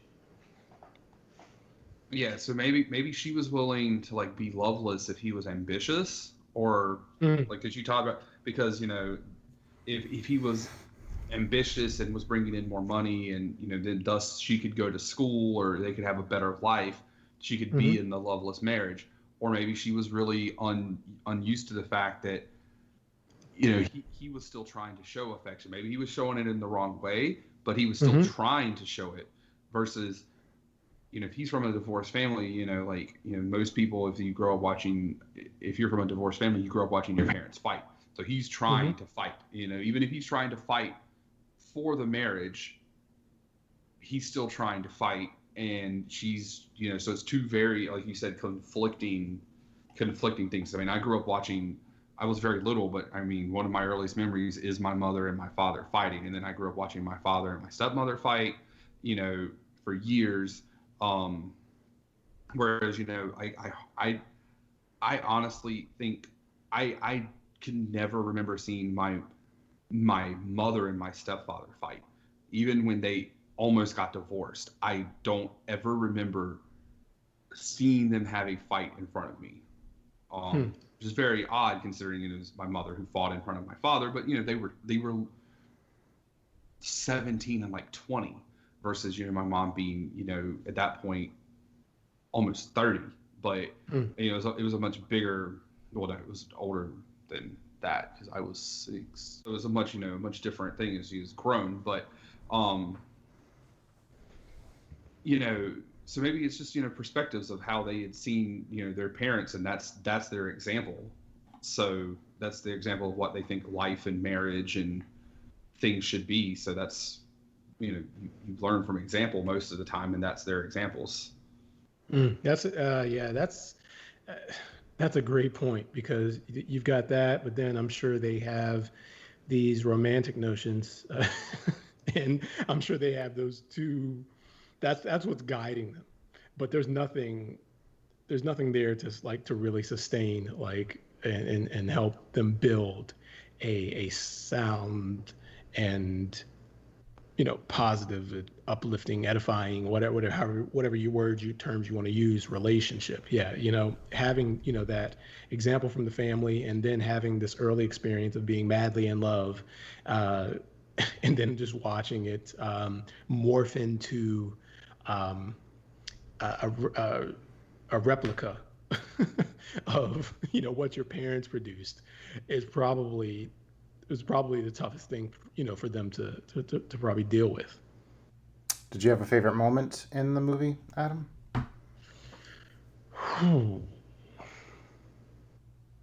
mine would be that shot where Dean's sitting on the bench, kind of looking out into the water, and there's the bridge. It's really grainy, and he has the quote that I think I've seen too many movies when referring to like his view on love. I think that one, I like that one the most. You know what? That Now that I was think really about good. it, now that I think about it, I think the early scenes when he first joined the moving company and he's having these very open conversations with his one of his coworkers just about love in general, and they're talking about pretty much everything under the sun, but you can tell that Dean has some very deep and heartfelt thoughts about it, and it's just that's the toughest thing to watch, because we all have these ideas of what love is, and the toughest thing I would imagine about any relationship is spending the first, I don't know, like 18, 20 or more years of your life building up these ideas of what it should be. And then you think of it like maybe from a woman's perspective, they're probably thinking of their Prince Charming and their wedding. But then but we don't spend the same amount of time thinking about the actual work. Like I said, I keep going back to the actual work that goes into the relationship. And I often wonder if, Dean was thinking of it in those terms, if he would have been able to meet Cindy's needs. Because I do think that's one of the factors that led to the dissolution of their relationship. But yeah, those moments were great because, like I said, you really got to see who they were before the relationship kind of removed all of the tenderness and all of the positive aspects, not just about their relationship, but about them in general from them. It's just life had just beat them down by the time, where by the time the film begins, and we get to see them in their current form. I think the abortion scene that was pretty unique for this film to actually, they start showing the procedure of an abortion, and then suddenly, she wants out of it. She's had a change of heart. That's pretty unusual from what I've seen in films. Usually, either they, the female gets out, before they even start, or goes through with it. So that was interesting to see her have a change of heart. And I think one of the scenes I did tear up in was whenever her and Dean embrace after she made that decision. Do you think she trapped him with the pregnancy? I don't think she trapped him because, they had the scene on the bridge and she tells him that she's pregnant, which the one time that Dean does read the room, right? Yeah, the one time he reads the room, but then he manipulates the living shit out of her to tell. She doesn't want to say anything, and he's like, "I'm going to jump off the bridge," and so he manipulates the living hell out of her. So she tells him, and he's like, "Well, is it mine?" And she's like, "Probably not. Most likely not." So, and then even when he goes to get in the fight, and Bobby Ontaro's like hits him, he's like, "Well, your kid's going to be calling me daddy." So like, I don't think she traps him. He knows it's not her kid, or he knows it's not his kid, and he's like, "Hey, I love you. Like, let's just be a family." So like, he's, this young kid, and he's in love, and he's in love with this woman or this young girl, and she's going through a very hard time, and he wants to, do what he thinks is right because he's seen one too many movies apparently, and so he, he thinks he's doing the right thing. He's gonna, help this girl that he loves. He's gonna be there for her. He's gonna, raise this kid as his own. I do really like that was on the bus, and they're embracing, and you go back to where they had one of their first encounters, which was also on the bus, and he had went to go see the old man and take him this locket, which was really just an excuse to go see her anyway. And then old man's unfortunately passed away. Grandma had, she wasn't there visiting grandma, so he's on the bus, and like I just thought it was really interesting that he's sitting on the bus and he sees her, and they portray his nervousness, and he's got to like kind of like psych himself up to go talk to her, and you're sitting there going like, well, Ryan Gosling ain't got to like psych himself up to go talk to no chick. He's Ryan freaking Gosling. But it's like, okay, he's obviously, it's not Ryan Gosling doing this, but he goes over and he sits down next to her, and he kind of he fumbles right out the gate. He was like, "Well, I went and saw your grandma today," and it's like, All right, well that sounds like that's a Stalker hard. move. Yeah, that's a real stalker. And then he explains it, and then he starts talking about, I don't remember how, but he's like backhanded complimenting her, but not in like the way that like you see like a douchebag in a movie backhand a compliment like a girl to like get her to like him in like a bar or something. He's just kind of talking, and then he basically says she's not funny, and she's like, well, how do you know that? And he's like, well, I don't. Tell me a joke. And that leads into what Justin was talking about with the joke with the pedophile earlier. And then he's like, so that's kind of where their relationship sprang out from, that led to them kind of spending that day together. And then now here they are coming out of this abortion clinic, and he's like, I love you, let's be a family. And so it's kind of all on this bus, and they did a lot of that where they kind of like mirrored stuff, and I really really like that.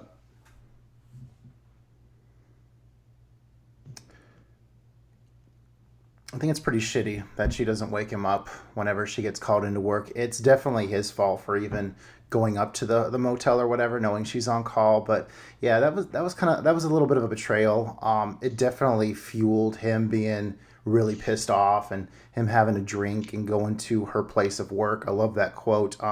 This is where all the smiles happen, because he's used to her being gloomy and feeling trapped in the relationship at home. And, she puts on a nice face for, her work environment. And this is the pivotal scene that worked best for me, because you have the uncomfortableness of this encounter happening in a workplace where they've kind of locked themselves in this office and are just really having it out. And then you have the doctor come into equation, and he slugs them because he can tell that like there's something going on between them. And so I thought, for me, that was the emotional high point. So I felt very strange when there's another emotional high point a little bit later in her parents' kitchen. And for some reason, this moment felt really phony to me. And this was the biggest like drawback for me. For some reason, I just was not buying into this follow-up argument. Am I totally off base? I mean, he did the same thing. She walked into the kitchen, and he follows her in and traps her. So I mean, like they gotta have like the conversation. So I mean, I guess like you look at it, they had the big blow up fight. She goes, I want to have the divorce. They probably sat in silence in the car, and then they get there, they lock her dad out, and now they're just having like the conversation in the kitchen kind of deal. Because like it's not just one conversation. Usually it's multiple conversations. It's not just like, oh, I wanted this to be over. Well, the other person isn't usually just going to be like, oh, well, it's okay, it's over. No, it's never over. Or no, I don't. They just don't accept it. It's usually some sort of conversation, making their final pitch. And I think they're a little bit more weepy in that moment. Maybe that's what kind of struck me the wrong way. Where we're in the office, it's more anger filled. Well, I mean, the anger. I mean, that point is I guess it's the sadness of realizing what is gone, what is lost, what's gonna because he says that when they're in the sex motel, and she's like, you could do anything you want. You could you can paint, you can sing, et cetera, et cetera. And he's like, well, I have a job where I can drink at 8 o'clock in the morning, and I paint, and then I come home, and it's like, I didn't want to be anybody's husband, I didn't want to be anybody's father, but I love you and I love her, and this is what I want to do. And now, so he was happy at least at one point in time with that, and now like this is going to end. The woman that he loves is gone. Whatever kind of relationship with his child is going to be altered, and he's going to be saddened by this. And even she, maybe she's not in love with him, but like you've been with Christina for a very long time, but like 20 years. Yeah, so you may not get this sentiment. I don't know about you, Adam, but like I have multiple exes. One of them is the mother of my child. One of them, who I've mentioned multiple times, even tonight, like where we've broken up. I'm not in love with them, but I still love them. They're a very important part of my life. They meant a lot to me at one point in time. So I don't wish anything ill upon them. If there was something within reason, obviously my baby mama's different story because she raises my child, but within reason, I can help them in some way, I probably would, but because there's always going to be that emotion there. So even though she is not in love with him, she probably obviously still cares for him, because he is a good father. Like you can see that, and was good to her at one point, and he took a giant risk. He didn't have to do that. That wasn't his kid, or it's very heavily implied that it's not his kid. He could have just been like, all right, peace. Like, would have thought he was a bad guy for it, you know? Or maybe not. You know, he didn't want to leave her without some sort of like provider, and he didn't want Frankie to be fatherless. But I guess, I don't know how to ask this, but I guess, did he, in that situation, do you think he did the right thing by deciding to stick around? Or, and did he do it because she was pregnant, or simply because he wanted to be with her? I mean, you definitely feels like he was in love with her and he wanted to be with her. So, but, you know. It's also so early on, too. Mm-hmm. Yeah. I mean, it's like right after having those butterflies and being like, oh, I love this person. But now you have to commit because there's a baby. That's where that's where I was kind of coming from with the trap thing.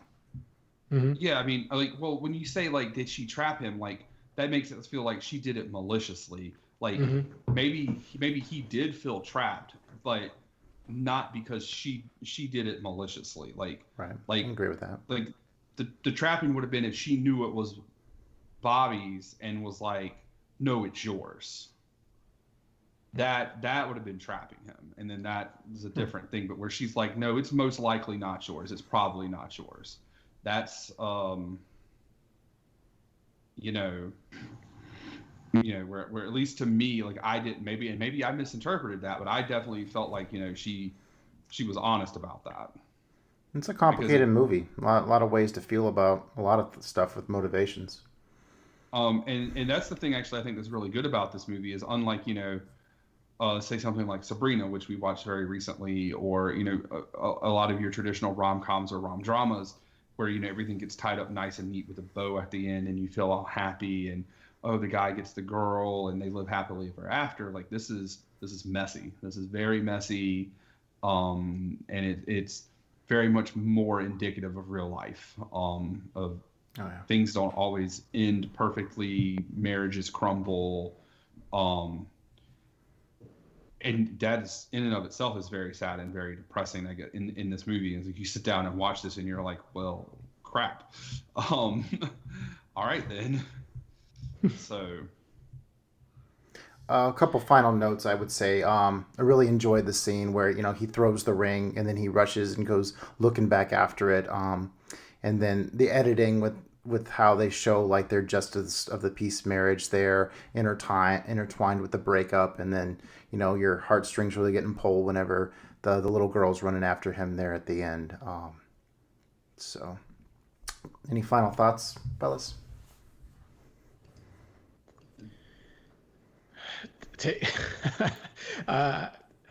When I feel like this is a great film to watch, like with your child as they're coming of age, to be able to really understand like the complexities of just any relationship, let alone a long-term relationship, because they're just like, you know, we were discussing with Nightcrawler, there are certain ways in which our media companies feed us certain information about the way the world works.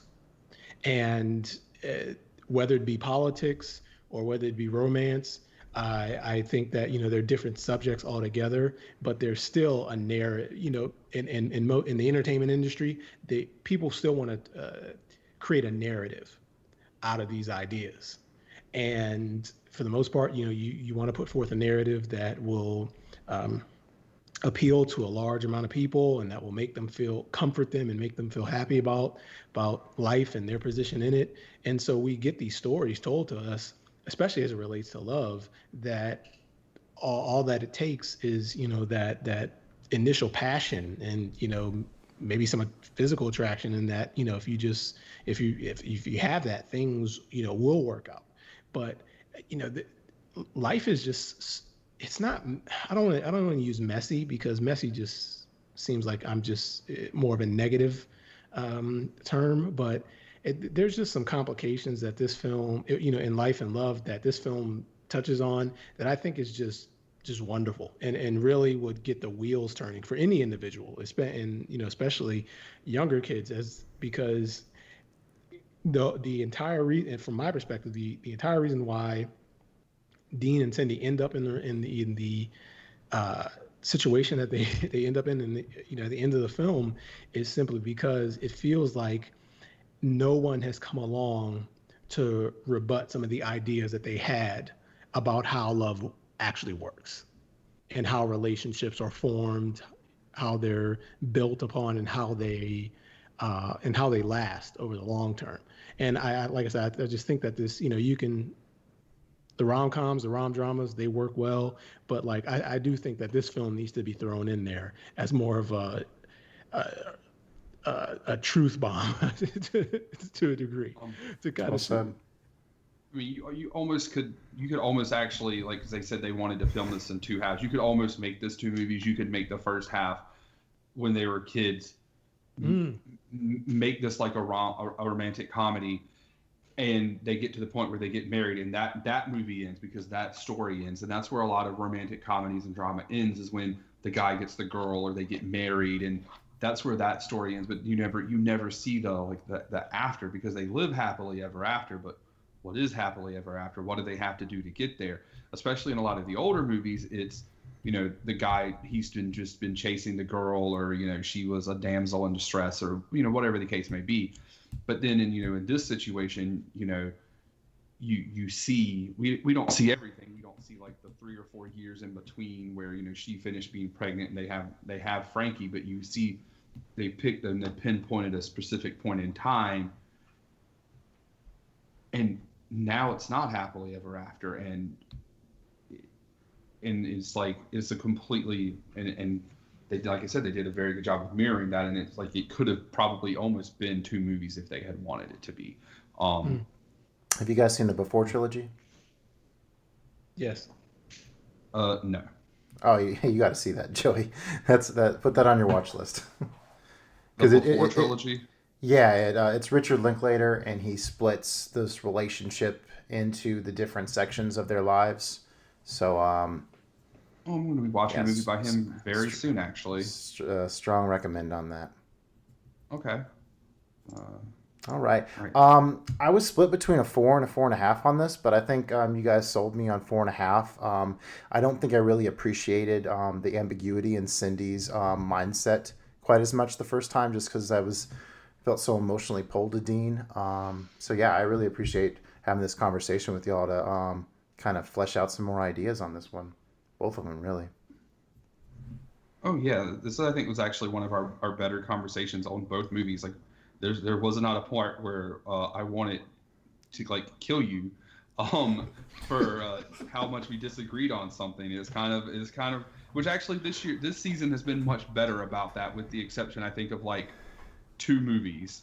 Joey hasn't been a fan of Lars von Trier thus far. Oh wow! What von Trier films have you watched? Years ago, before like I was really doing anything, I was just watching movies because I liked movies, and I watched Nymphomaniac Part 1 randomly on Netflix, and I, for the most part, enjoyed that movie. I couldn't really tell you anything about it now because it's been many years. I just remembered that I was like, okay, I'm going to watch Part 2, and then never watch Part 2.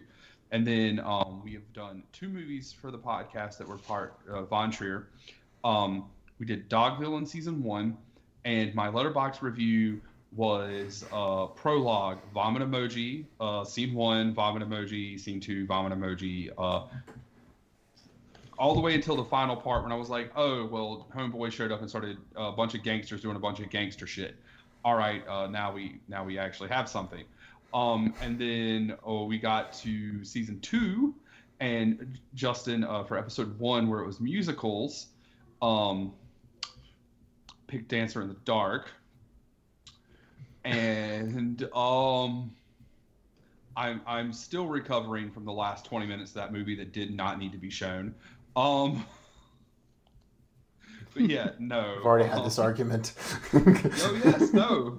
But you brought it up, fam. Yeah. So no, I just don't think that me and him me and him click. I will say that I liked the premise of Dogville, like how it was like on a stage and everything. But after like the 800th time they raped Nicole Kidman, I was like, okay, I just, all right, cool. I'm over this. So what were y'all's ratings on Blue Valentine? Well, right now it's sitting at a 3.5 on Letterboxd, but I feel like I should just go ahead and give it the extra half star. It's a firm 4 for me. I could watch this film over and over again, and I'm sure that my next relationship, I'll be able to gain some new insights about about love, about life, and you'll be referencing this film, and maybe my next girlfriend, wife, whatever, will watch this film, and it'll probably, hopefully, it won't be a sign of things to come, but it'll be experience we can share together, and then kind of discuss some of the themes that are contained within it. But it's something, I say all that just to say that it's something that I'm going to revisit, and typically if it's 4 stars or more, it's a solid piece. So I think I should just go ahead and update it right now. Actually, I'll say 4.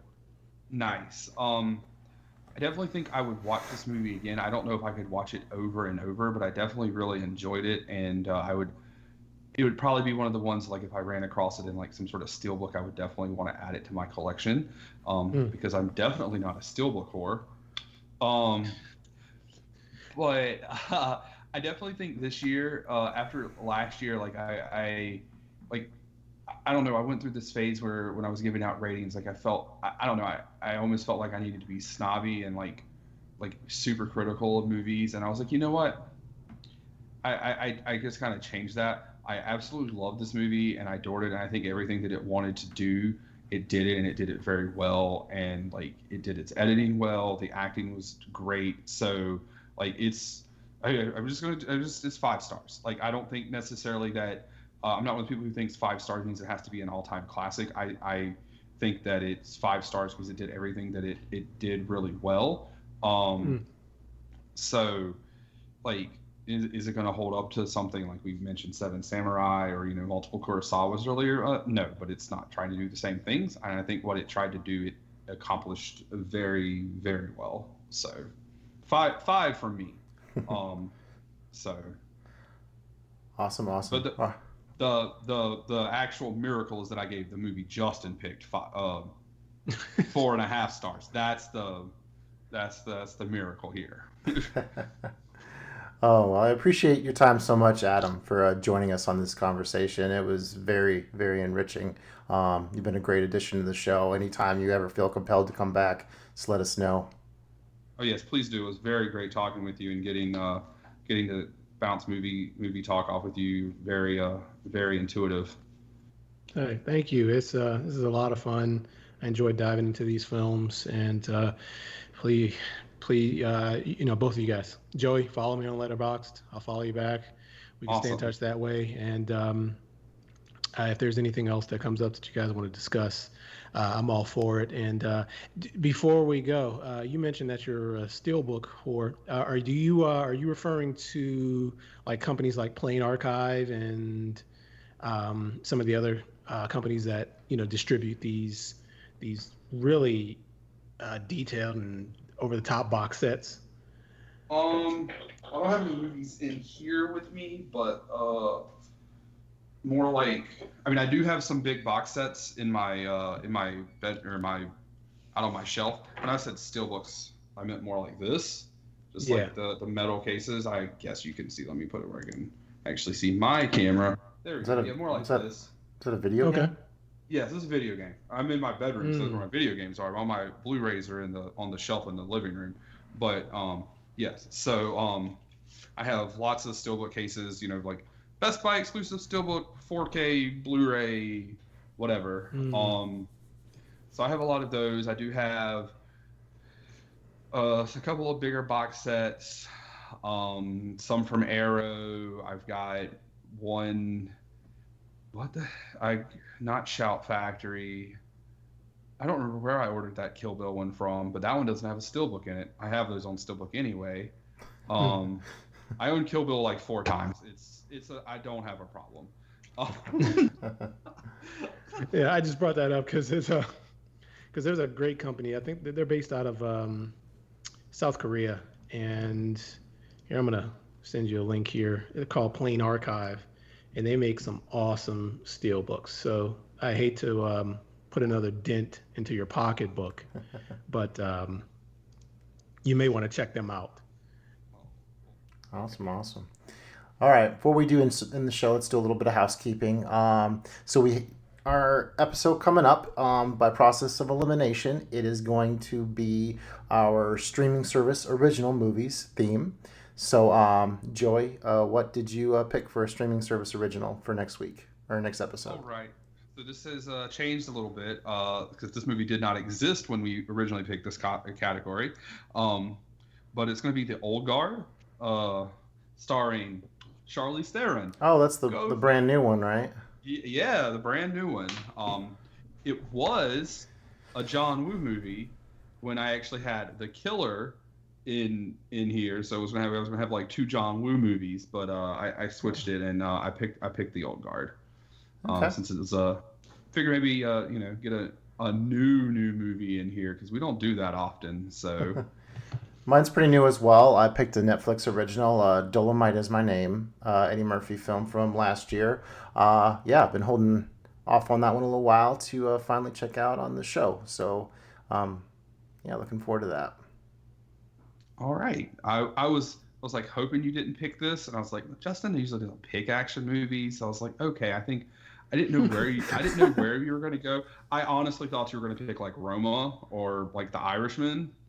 So I should have done that to make you watch The Irishman. I don't know how you're a Scorsese fan. You haven't watched The Irishman yet. What's going on with you? Wow, what's going on with that? Okay, I'm gonna be real because some of us have to go out of the house to go to work. I play video games. I play Magic the Gathering. Justin literally watches movies. That's all he does. That's it. I also try to watch movies with my roommate because he's also a huge cinephile, and so it's like. So sometimes I can't just like sit that is why sometimes Justin's like, why'd you watch this really shitty movie? I'm like, well, I just wanted to watch a movie that kills a little bit of time and I didn't have to think about it. It's like I could have watched 4 episodes of a TV show, or I just watched this kind of mad movie that was on Netflix, like whatever. So Awesome. All right, thanks so much everyone for following the show. If you want to join the Movie Clubcast, make sure to hit subscribe, hit that bell notification, leave us a comment. We'd love to hear from you. And if you'd like to answer any questions on the show, just send it to the Average Joe's Movie Clubcast at gmail.com, or please go to our Facebook page. There's a button that does it for you. Leave a comment there, or if you follow us on Letterboxd, you can comment on our review. You can, if you're friends with us personally, send us a message in whichever way you know how to contact us. We'd love to answer your questions, get any sort of feedback, or maybe you can, be like Mr. Adam here and get on the show and actually talk with us, because this has been very refreshing and fun to have another voice to kind of, although this episode didn't really need it, but to kind of put some different perspective between mine and Justin's opinions. Yeah, for sure. Thanks again, Adam, for joining us. How's the best place for people to follow you? Oh, absolutely. It's Letterboxd. If you go to my other social profiles, you'll see pretty much a blank page. So yeah, it's just letterboxd.com/Adam_Davie. And you can check me out from there. Awesome. Highly recommended. It's a great page. All right, Justin. So why do we do this show? Because we love talking about movies. Good night, everybody.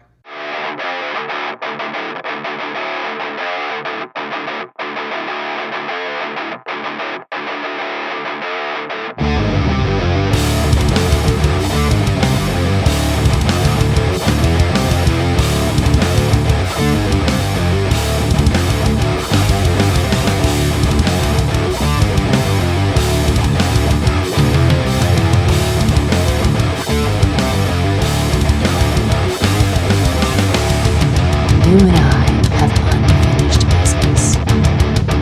Oh? And what's so stinking about it? Non mi ne faccio il feeling. Sospiro che salti.